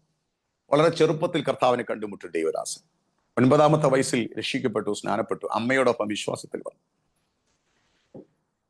അദ്ദേഹം ഇന്ത്യയിലെ മറ്റൊരു പട്ടണത്തിൽ ഒരു വളരെ ദാരിദ്ര്യം നിറഞ്ഞൊരു കുടുംബത്തിൽ ജനിച്ചു വളർന്ന സാഹചര്യം. അമ്മയും അദ്ദേഹം മാത്രം വിശ്വാസത്തിൽ വന്നു. അദ്ദേഹത്തിന്റെ സഹോദരങ്ങൾ ഭയങ്കര പൈശാചികമായി ബന്ധനം പിടിച്ചൊരു കുടുംബം. രക്ഷപ്പെടാൻ ഒരു സാധ്യതയില്ല, നിത്യവൃത്തിക്ക് വഴിയില്ല. ജ്യേഷ്ഠന്മാരും ഇദ്ദേഹം തമ്മിൽ ഭയങ്കര ഭയാനകമായ, അദ്ദേഹം പറഞ്ഞ വാക്കുകൾ ഇങ്ങനെയാണ്: എന്നെ കൊന്നുകളയുമെന്ന് പോലും ഭയപ്പെടത്തക്ക രീതിയിൽ എന്നെ ഉപദ്രവിക്കുമായിരുന്നു. എനിക്കറിയാം എൻ്റെ വീട്ടിൽ എന്തൊക്കെയോ അനർത്ഥം സംഭവിക്കും. അദ്ദേഹം പറഞ്ഞു, സജി പാസ്റ്റേ, 9ാമത്തെ വയസ്സിൽ ഞാൻ എൻ്റെ കുഞ്ഞു സ്കൂൾ ബാഗുമായി, എനിക്ക് അറിയത്തില്ല, ചർച്ചിൽ പോയപ്പോൾ പാസ്റ്റങ്ങൾ പറഞ്ഞ ചില വാക്കുകളെ മാത്രമേ എനിക്ക് അറിയത്തുള്ളൂ. ഞാൻ സ്കൂളിലേക്ക് പോകുമ്പോൾ എൻ്റെ കുഞ്ഞു വീടിന്റെ മുമ്പിൽ നിന്ന് ഞാൻ ഒരു ചെറിയ വരച്ചിട്ട് പറഞ്ഞു, ഹേ പിശാചേ, നിനക്ക് ഇവിടം വരെ വരാം, ഇതിനിപ്പുറം കയറണമെങ്കിൽ നീ എന്നോട് ചോദിക്കണം. ഉണ്ടോ നിങ്ങൾ എൻ്റെ കൂടെ? നിങ്ങളുണ്ടോ? ഞാൻ പറഞ്ഞത് കേട്ടോ? 9ാം വയസ്സുകാരൻ ഒരു സ്കൂളിന്റെ തന്റെ വീടിന്റെ മുമ്പിൽ ഒരു കുഞ്ഞു വരച്ചിട്ട് പറഞ്ഞു, അദ്ദേഹത്തിന്റെ കുഞ്ഞുകാല് കൊണ്ടൊരു വരച്ചിട്ട് പറഞ്ഞു, ഹേ പിശാചേ, നിനക്ക് ഇവിടം വരെ വരാം, ഇതിനിപ്പുറം കയറണമെങ്കിൽ നീ എന്നോട് ചോദിക്കണം. അദ്ദേഹം പറഞ്ഞ വാക്കുകൾ ഇങ്ങനെയാണ്: പാസ്റ്ററെ, എനിക്കത് പറയുന്നത് ശരിയാണോ എന്ന് അറിയത്തില്ല, എനിക്കിത് ഇങ്ങനെ പറയണമെന്ന് എനിക്ക് അറിയത്തില്ല, പക്ഷെ എൻ്റെ അകത്താരോ പറഞ്ഞു ചിലതിനെ വരച്ചിട്. ആ തോന്നലിൽ ഞാൻ വരച്ചു. ഞാൻ ആരോടും പറഞ്ഞില്ല സജി പാസ്റ്ററെ. അദ്ദേഹം പറഞ്ഞ വാക്കുകൾ എൻ്റെ പപ്പയോട് പറഞ്ഞില്ല, എൻ്റെ മമ്മയോട് പറഞ്ഞില്ല, എൻ്റെ പാസ്റ്ററങ്ങളോട് പറഞ്ഞില്ല, ആരോടും പറഞ്ഞില്ല. പക്ഷെ 6 മാസങ്ങൾക്ക് ശേഷം ഞാൻ ആയിരുന്ന സഭയിൽ ഒരു ഉപവാസ പ്രാർത്ഥന വന്നു.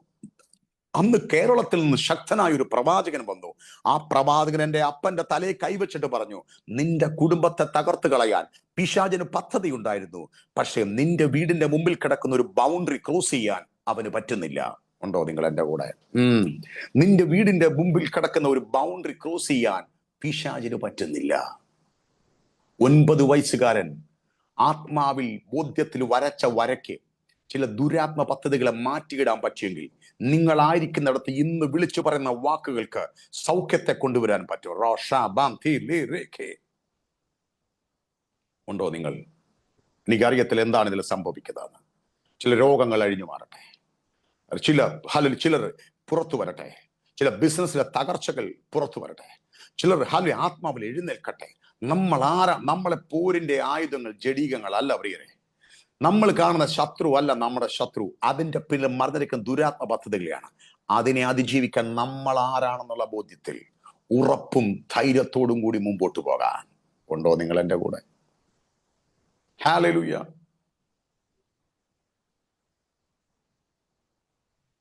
എൻ്റെ ഉള്ളവനോട് പറയുന്നു, അസാധാരണമായ ഒരു വചന വെളിപ്പാടിലേക്ക് ചിലരെ കയറ്റിവിടുകയാണ്.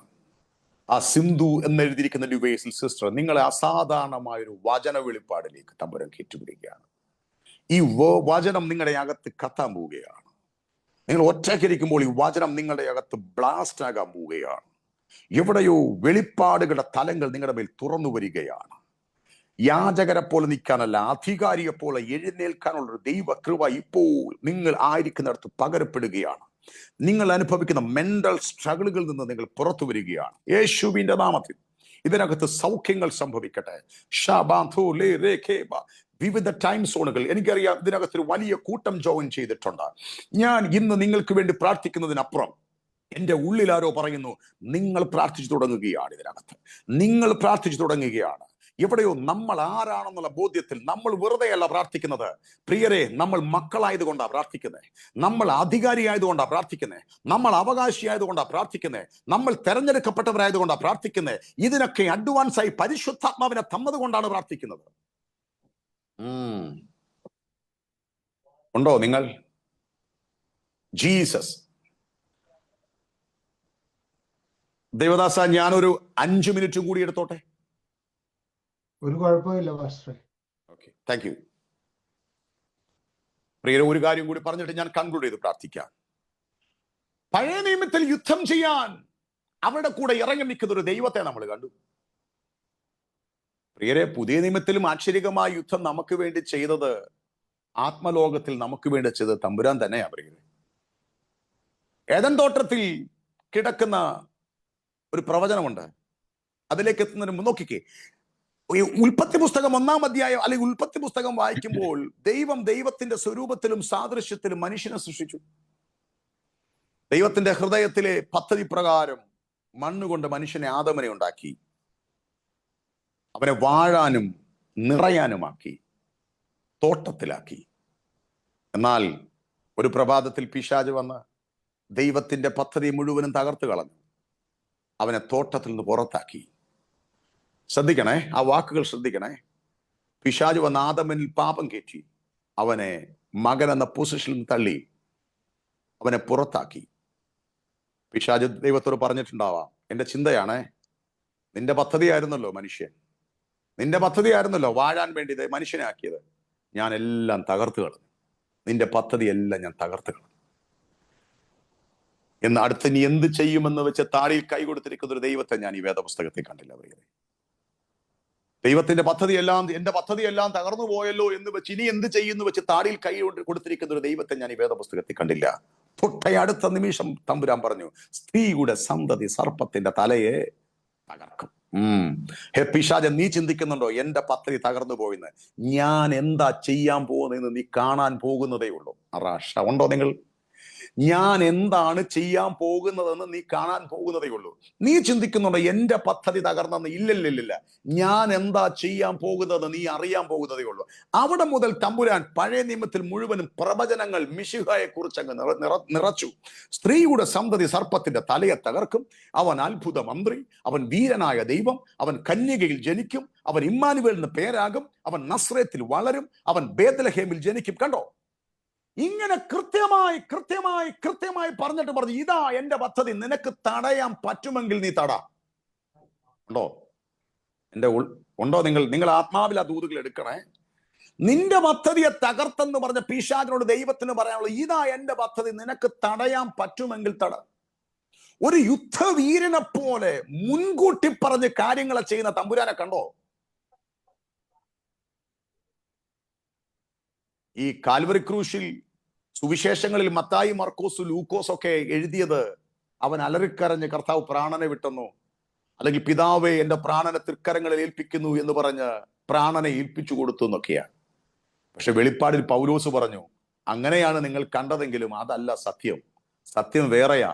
കാൽവറി ക്രൂശിൽ നിസ്സഹായനായി കിടക്കുന്ന ഒരു യേശുവിനെ അല്ല കണ്ടത്, കാൽവറി ക്രൂശിൽ പിശാചിന്റെ തലയെ ചവിട്ടി നിൽക്കുന്ന ഒരു കർത്താവിനെയാ വെളിപ്പാടിൽ പൗലോസ് കണ്ടേ. ഉണ്ടോ നിങ്ങൾ എന്റെ കൂടെ? നിസ്സഹാനായി നിൽക്കുന്ന ഒരു കർത്താവിനെയല്ല നിങ്ങൾ കണ്ടത്, നിസ്സഹാനായി നിൽക്കുന്ന കർത്താവിനെയാ. പക്ഷെ വെളിപ്പാടിൽ ആത്മലോകത്തിൽ കണ്ടത് ആ പോരിന്റെ ആയുധം, പുതിയ നിയമത്തിലെ യുദ്ധത്തിൽ വെളിപ്പാടിൽ പൗലോസ് എഴുതി വെച്ചു, ഹല്ലേലൂയ, പിശാചിനെ ആയുധം വർഗവപ്പിക്കുകയായിരുന്നു. നാച്ചുറൽ തലത്തിൽ കണ്ടത്, ഹല്ലേലൂയ, തകർക്കപ്പെട്ട യേശുവിനെ ആണെങ്കിലും ആത്മലോകത്തിൽ പിശാചിന്റെ ആയുധവർഗം വെപ്പിക്കുന്ന ഒരു യുദ്ധമായിരുന്നു. പ്രിയമുള്ളവരെ, എന്തിനിത് പറഞ്ഞെന്ന് ചോദിച്ചു കഴിഞ്ഞാൽ, എവിടെയോ ഒരു അസാധാരണമായ യുദ്ധമുന്നണിയിലേക്ക്, ആത്മലോകത്തിലേക്ക് നിങ്ങൾ പ്രവേശിക്കുകയാണ്. നമ്മൾ കണ്ണുകൊണ്ട് കാണാത്തൊരു ലോകത്തിലെ യുദ്ധമുന്നണിയിൽ എവിടെയോ നമ്മുടെ നന്മകൾ തടയുന്ന, നമ്മുടെ അവകാശങ്ങൾ അപഹരിക്കപ്പെടുന്ന, നമ്മുടെ സന്തോഷം അപഹരിക്കപ്പെടുന്ന, നമ്മുടെ ഹല്ലേലൂയ, എൻ്റെ ഉള്ളം എന്നോട് പറയുന്നു, നിങ്ങൾ ആരാണെന്നുള്ള ബോധ്യത്തിൽ ചില വാക്കുകൾ പറയുമ്പോൾ നിങ്ങൾക്കെതിരെ ഉണ്ടാക്കുന്ന പദ്ധതികൾ, ചീട്ടുകൊട്ടാരങ്ങൾ തകരുന്നത് പോലെ ഇപ്പോൾ തകരുകയാണ്. ഹല്ലേലൂയ. ഒരു പ്രാർത്ഥിക്കുന്ന വിഷയമല്ല ഇപ്പോൾ ഞാൻ പറയുന്നത്. ആത്മാവിൽ ഒന്ന് കത്തിയാൽ, ആത്മാവിൽ ഒന്ന് സംസാരിച്ചാൽ എവിടെയോ ഒരു അസാധാരണമായ ധൈര്യം ഇപ്പോൾ വ്യാപരിക്കുകയാണ്. നമുക്ക് പോരാട്ടമുള്ളത് ജഡരക്തങ്ങളോടല്ല, വാഴ്ചകളോടും അധികാരങ്ങളോടാണ്. അതുകൊണ്ട് നിങ്ങൾ ആധാരം തുറന്നൊന്ന് വിളിച്ചു പറഞ്ഞേ, നിങ്ങൾ ആരാണോ എന്ന് വിളിച്ചു പറഞ്ഞേ, നിങ്ങൾ ആരാണോ എന്ന് വിളിച്ചു പറഞ്ഞേ. എന്റെ ഉള്ളമനോട് പറയുന്നു, ചില രോഗങ്ങൾ ഇപ്പോൾ സൗഖ്യമാകുകയാണ്. ചിലരൊന്ന് പ്രാർത്ഥിച്ചു തുടങ്ങിയാട്ട് ഇതിനകത്തൊരു ആത്മാവിന്റെ സാന്നിധ്യം ചലിക്കുന്നുണ്ട്. ഞാൻ പുതിയ നിയമസഭയുടെ അസാധാരണമായ വെളിപ്പാടുകളാണ് സംസാരിച്ചു കൊണ്ടിരിക്കുന്നത്. ഞാനിന്ന് പോരാട്ടത്തെ കുറിച്ചല്ല പറയുന്നത്, ഞാൻ നിങ്ങൾ ആരാണെന്നാണ് പറയുന്നത്. ഞാനിന്ന് പോരിനെ കുറിച്ചല്ല പറയുന്നത്, നിങ്ങൾ ആരാണെന്ന് പറയുന്നത്. ഞാൻ രോഗത്തെ കുറിച്ചല്ല പറയുന്നത്, ഞാൻ നിങ്ങൾ ആരാണെന്ന് പറയുന്നത്. നമ്മുടെ ദൈവം ആരാണ്, നമ്മുടെ വിളി എന്താണെന്നാണ് പറയുന്നത്.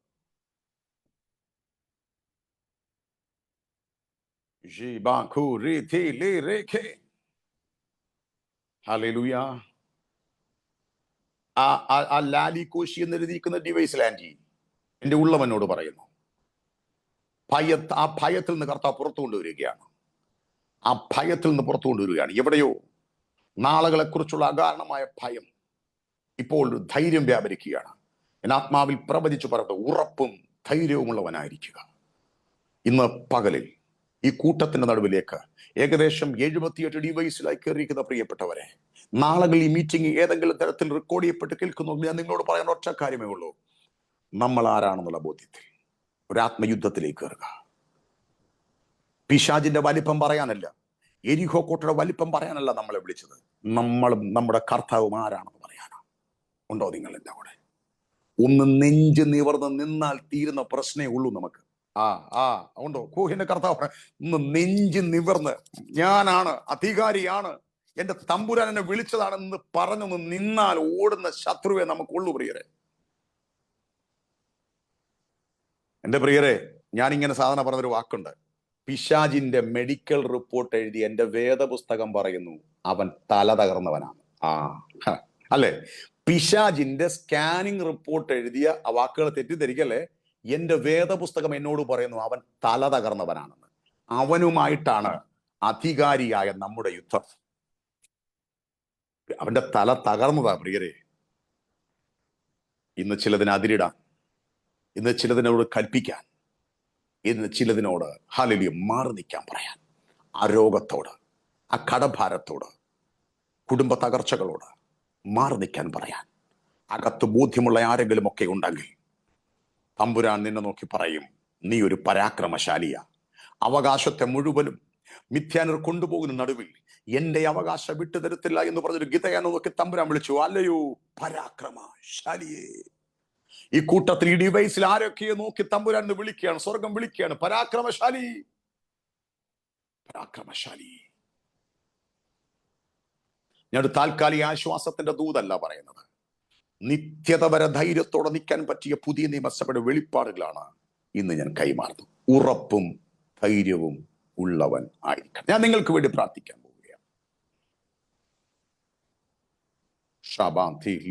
സിസ്റ്റർ എസ്തർ എന്ന് പറഞ്ഞ ഡിവൈസിലെ സിസ്റ്റർ ഉറപ്പും ധൈര്യവും ഉള്ളവനായിരിക്കണം. ഉറപ്പ് പോകാൻ സാധ്യതയുള്ള സാഹചര്യങ്ങളിൽ പോകേണ്ടി വന്നേക്കാം. ധൈര്യം പോകാനുള്ള സാഹചര്യങ്ങൾ മുമ്പിലുണ്ടായിരിക്കാം. അന്നേരവും നമ്മുടെ വിളി മറക്കൽ, നമ്മൾ ആരാണെന്ന് മറക്കല്ല്, നമ്മുടെ വിളിച്ചവൻ ആരാണെന്ന് മറക്കല്ല്. ഞാൻ വീണ്ടും പറയുന്നു ഈ കൂട്ടത്തോട്, റിസൾട്ട് മുമ്പേ പബ്ലിഷ് ചെയ്തിട്ട് പരീക്ഷ എഴുതുന്നവരാണ് നമ്മൾ. ബ്രദർ റോഹൻ തോമസ്, റിസൾട്ട് മുമ്പേ പബ്ലിഷ് ചെയ്തിട്ട് പരീക്ഷ എഴുതുന്നവരാണ് നമ്മൾ. ക്വസ്റ്റ്യൻ പേപ്പർ തന്നിട്ട് പോലും അല്ല, വെറുതെ പഠിച്ച് പരീക്ഷ എഴുതുന്നവരല്ല, റിസൾട്ട് മുമ്പേ പബ്ലിഷ് ചെയ്തിട്ട് എക്സാം അറ്റൻഡ് ചെയ്യുന്നവരാണ് നമ്മൾ. പക്ഷെ ഒറ്റ കാര്യം, ഉറപ്പും ധൈര്യവും ഉള്ളവനായിരിക്കണം. എനിക്കറിയത്തില്ല, എനിക്കിത് കണ്ടിന്യൂ ചെയ്യണമെന്നുണ്ട്, പക്ഷെ എന്റെ മുമ്പിൽ സമയപരിമിതിയുണ്ട്. പ്രിയപ്പെട്ടവരെ, ഞാൻ നിങ്ങൾക്ക് വേണ്ടി പ്രാർത്ഥിക്കുകയാണ്. ഒരു ധൈര്യത്തോടെ ഇന്ന് ഈ സൂം മീറ്റിംഗ് എഴുന്നേക്കാവും. ഒരു സാധാരണ പ്രസംഗം എഴുന്നേക്കുന്ന പോലെ എഴുന്നേക്കരുത്. നമ്മൾ ആരോ ആണെന്നുള്ള ബോധ്യത്തിൽ എഴുന്നേക്കണം. നമ്മൾ മക്കളാണ്. നമ്മൾ പോരാട്ടമുണ്ടെങ്കിലും തമ്പുരാൻ കൂടെയുണ്ടെന്നും നമ്മളതിന് അധികാരിയാക്കിയെന്നും നമുക്ക് ദൈവം തന്ന ഓരോ അവകാശങ്ങളും വിളിച്ചു പറയുമ്പോൾ ശത്രുവിന്റെ നേരെയുള്ള തീയമ്പുകളാണെന്നുള്ള ബോധ്യത്തിൽ നിന്ന് ചരിക്കണം. പിതാവേ, അവിടുത്തെ പുത്രനായ യേശുവിന്റെ നാമത്തിൽ ഈ കൂട്ടത്തെ ഞാൻ അനുഗ്രഹിച്ചു പ്രാർത്ഥിക്കുന്നു. ഒരു അസാധാരണമായ ദൈവ കൃപ ഇതിനകത്ത് വ്യാപരിക്കട്ടെ. ഈ പ്രിയപ്പെട്ടവരുടെ മേൽ ദൈവത്തിന്റെ കരം ചലിക്കട്ടെ. ഇവിടെ രോഗങ്ങൾ, പ്രതിസന്ധികളിൽ നിന്ന് ഇവർ കർത്താവെ പുറത്തു വരട്ടെ. കർത്താവെ, മുൻപോട്ട് പോകാൻ പറ്റാതെ എവിടെയോ സ്ട്രഗിളായി കിടക്കുന്ന ചിലതിനകത്തുണ്ടല്ലോ. അപ്പ കർത്താവ് വഴി തുറക്കണമെന്ന് വളരെ പ്രാർത്ഥനയോടിരിക്കുന്നവരുണ്ടല്ലോ. ആ സിസ്റ്റർ പൂജ എന്ന് പറയുന്ന ആ പൂജ എന്ന് പറഞ്ഞ ദിവസമുള്ള മോളോട് എന്നോട് പറയേണ്ട ഉള്ളം പറയുന്നു, എവിടെയോ നിനക്ക് വേണ്ടി ചില തുറക്കുകയാണ് തമ്പുരാൻ. എവിടെയോ അടഞ്ഞു പോയത് തുറക്കുകയാണ്. ഇനി ദൈവം തന്നെ ഒരു കാര്യം ചെയ്തേ പറ്റൂ എന്ന് നിന്നോട് പറയുന്ന ആ വിഷയത്തിന്റെ നടുവിൽ തമ്പുരാൻ ഒരു വലിയ കാര്യം നിനക്ക് വേണ്ടി ചെയ്യുക ഉണ്ടോ ഇതിനകത്ത്? കർത്താവ് ഞാൻ അനുഗ്രഹിച്ചു പ്രാർത്ഥിക്കുന്നു. പ്രത്യേക ഈ മീറ്റിംഗിൽ കർത്താവിന് നേതൃത്വം കൊടുക്കുന്ന കർത്താവിന്റെ അഭിഷി തോമസ് അങ്കിളിനായി, കർത്താവെ ലിൻഡ ആന്റിക്കായി സ്തോത്രം ചെയ്യുന്നു. അപ്പാ, അവർ കർത്താവിലൂടെ ഏൽപ്പിക്കുന്ന ശുശ്രൂഷകളെ ഒരു തലമുറയ്ക്ക് ധൈര്യം പകരാൻ, കർത്താവിനെ കണ്ടുമുട്ടാൻ ഈ എഡിസൺ ക്രിസ്ത്യൻ പ്ലാറ്റ്ഫോമിൽ, ഈ സൂം മീറ്റിംഗ് പ്ലാറ്റ്ഫോമിൽ കയറുന്ന എല്ലാവരും അനുഗ്രഹിക്കപ്പെടട്ടെ, നിത്യതയ്ക്ക് വേണ്ടി ഒരുക്കപ്പെടട്ടെ, ബലം വ്യാപരിക്കട്ടെ, യേശുവിൻ നാമത്തിൽ തന്നെ ആമേൻ. 10 മിനിറ്റ് അധികം എടുത്തെന്ന് എനിക്കറിയാം, എങ്കിലും നിങ്ങളോടൊപ്പം ആയിരിക്കാൻ കർത്താവ് തന്ന അവസരത്തിന് പ്രത്യേകിച്ച് എന്നെ ക്ഷണിച്ച ദൈവദാസന്മാർക്കുള്ള നന്ദി പറയുന്നു. God bless you. Amen. Praise the Lord.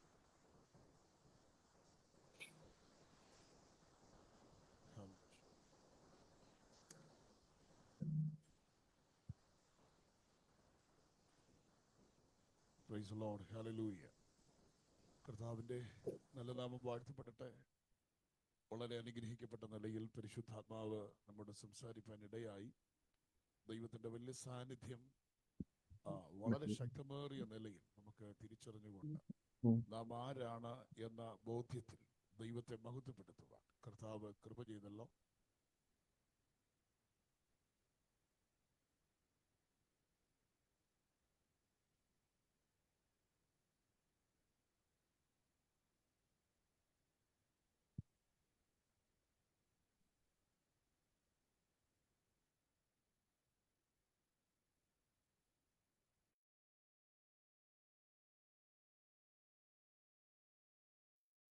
Price the Lord.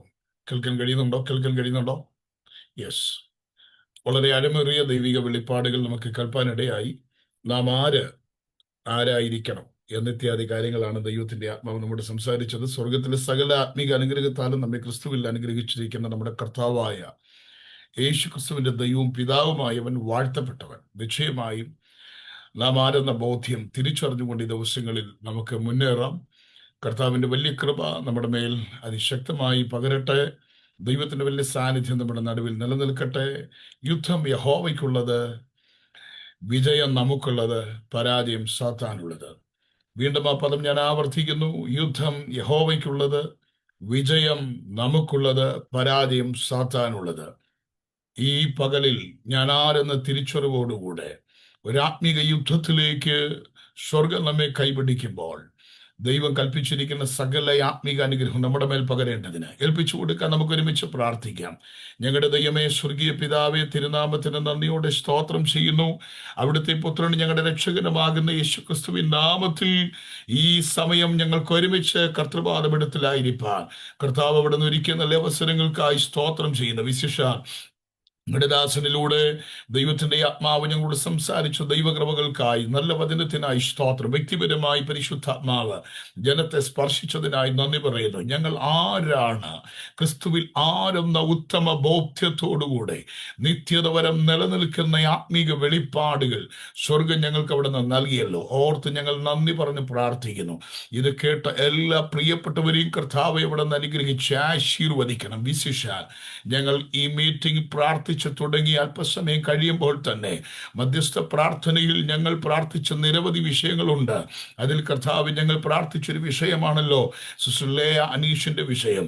എന്നാൽ കർത്താവിന്റെ സമയമായപ്പോൾ കർത്താവ് വിളിച്ചല്ലോ. ദൈവമേ, ആ കുടുംബത്തെ ദൈവം ആശ്വസിപ്പിക്കണമേ. അവരുടെ സമാധാനത്തിന് വേണ്ടി ഞങ്ങൾ ഒരുമിച്ച് പ്രാർത്ഥിക്കുകയാണ്. തിരുകരങ്ങളിലേക്ക് ഏൽപ്പിക്കുന്നു. വിശേഷാൽ എഡിസൺ മിനിസ്ട്രിക്കായി സ്തോത്രം. ഇതിന്റെ പിന്നിൽ അധ്വാനിക്കുന്ന എല്ലാ പ്രിയപ്പെട്ടവർക്കായി ഞങ്ങൾ നന്ദി പറഞ്ഞ് പ്രാർത്ഥിക്കുന്നു. നിന്റെ ദാസൻ പാസ്റ്റർ സജി മത്തായിക്കായി സ്തോത്രം ചെയ്യുന്നു. നിന്റെ ദാസനെ ഇവിടെ നിന്ന് അനുഗ്രഹിച്ച് ആശീർവദിക്കണം. ദൈവകൃപയിൽ ദൈവം താങ്ങണമേ. പ്രാർത്ഥിച്ചങ്ങയുടെ നാമം ചൊല്ലി നിന്റെ ജനത്തെ ബ്ലസ് ചെയ്യുകയാണ്. അവിടുന്ന് അനുഗ്രഹിച്ചതിന് നന്ദി. മഹത്വം അങ്ങേക്ക് യേശുവിൻ നാമത്തിൽ അപേക്ഷിക്കുന്നു. കൃപ തോന്നി കേൾക്കുമാറാകണമേ. ആമേൻ, ആമേൻ, ആമേൻ. നമ്മുടെ കർത്താവിന്റെ രക്ഷിതാവാകുന്ന യേശുക്രിസ്തുവിന്റെ കൃപയും പിതാവായ ദൈവത്തിന്റെ സ്നേഹവും ആശ്വസിപ്പിച്ച് നമ്മെ വഴി നടന്ന പരിശുദ്ധാത്മാവിന്റെ സഹവാസം, കൂട്ടായ്മ, കാവൽ നാം ഇവരോടും ഓർത്ത് പ്രാർത്ഥിച്ച സകല വിഷയങ്ങളോടും ഈ മിനിസ്ട്രിയോടും വിശേഷാൽ ദൈവജനം ശികൂടിച്ച അങ്ങയുടെ ദാസനോടും ദുഃഖത്തിലായിരിക്കുന്ന പ്രിയപ്പെട്ട ഭവനത്തോടും ഇന്നു മുതൽ എന്നേക്കും സദാകാലവും ഇരിക്കുമാറാകട്ടെ. ആമേൻ. ജയം നൽകിയ ദൈവത്തിന്റെ കരമുയർത്തി സ്തോത്രം ചെയ്യാം. Hallelujah, hallelujah, hallelujah. ആമേൻ. കർത്താവായ യേശുവേ വരണമേ. God bless all of you. Thank you Joy പാസ്റ്ററെ, താങ്ക് യു സജി പാസ്റ്ററെ. കടന്നു വന്ന എല്ലാവർക്കും ദൈവനാമത്തിലെ നന്ദി പറയുന്നു. ലൈല അനീഷിന്റെ കുടുംബത്തെ ഓർത്ത് പ്രാർത്ഥിക്കുക. 60 വയസ്സ് മാത്രമേ പ്രായമുണ്ടായിരുന്നുള്ളൂ. ആ കുടുംബത്തെ ഓർത്ത് പ്രത്യേകം പ്രാർത്ഥിക്കുക. ദൈവം നമ്മളെ ഓരോരുത്തരെയും പരിപാലിക്കട്ടെ. അടുത്ത ആഴ്ചയിലും മീറ്റിംഗ് ഉണ്ടായിരിക്കും. കടന്നു വരിക. ദൈവം അനുഗ്രഹിക്കട്ടെ. Thank you.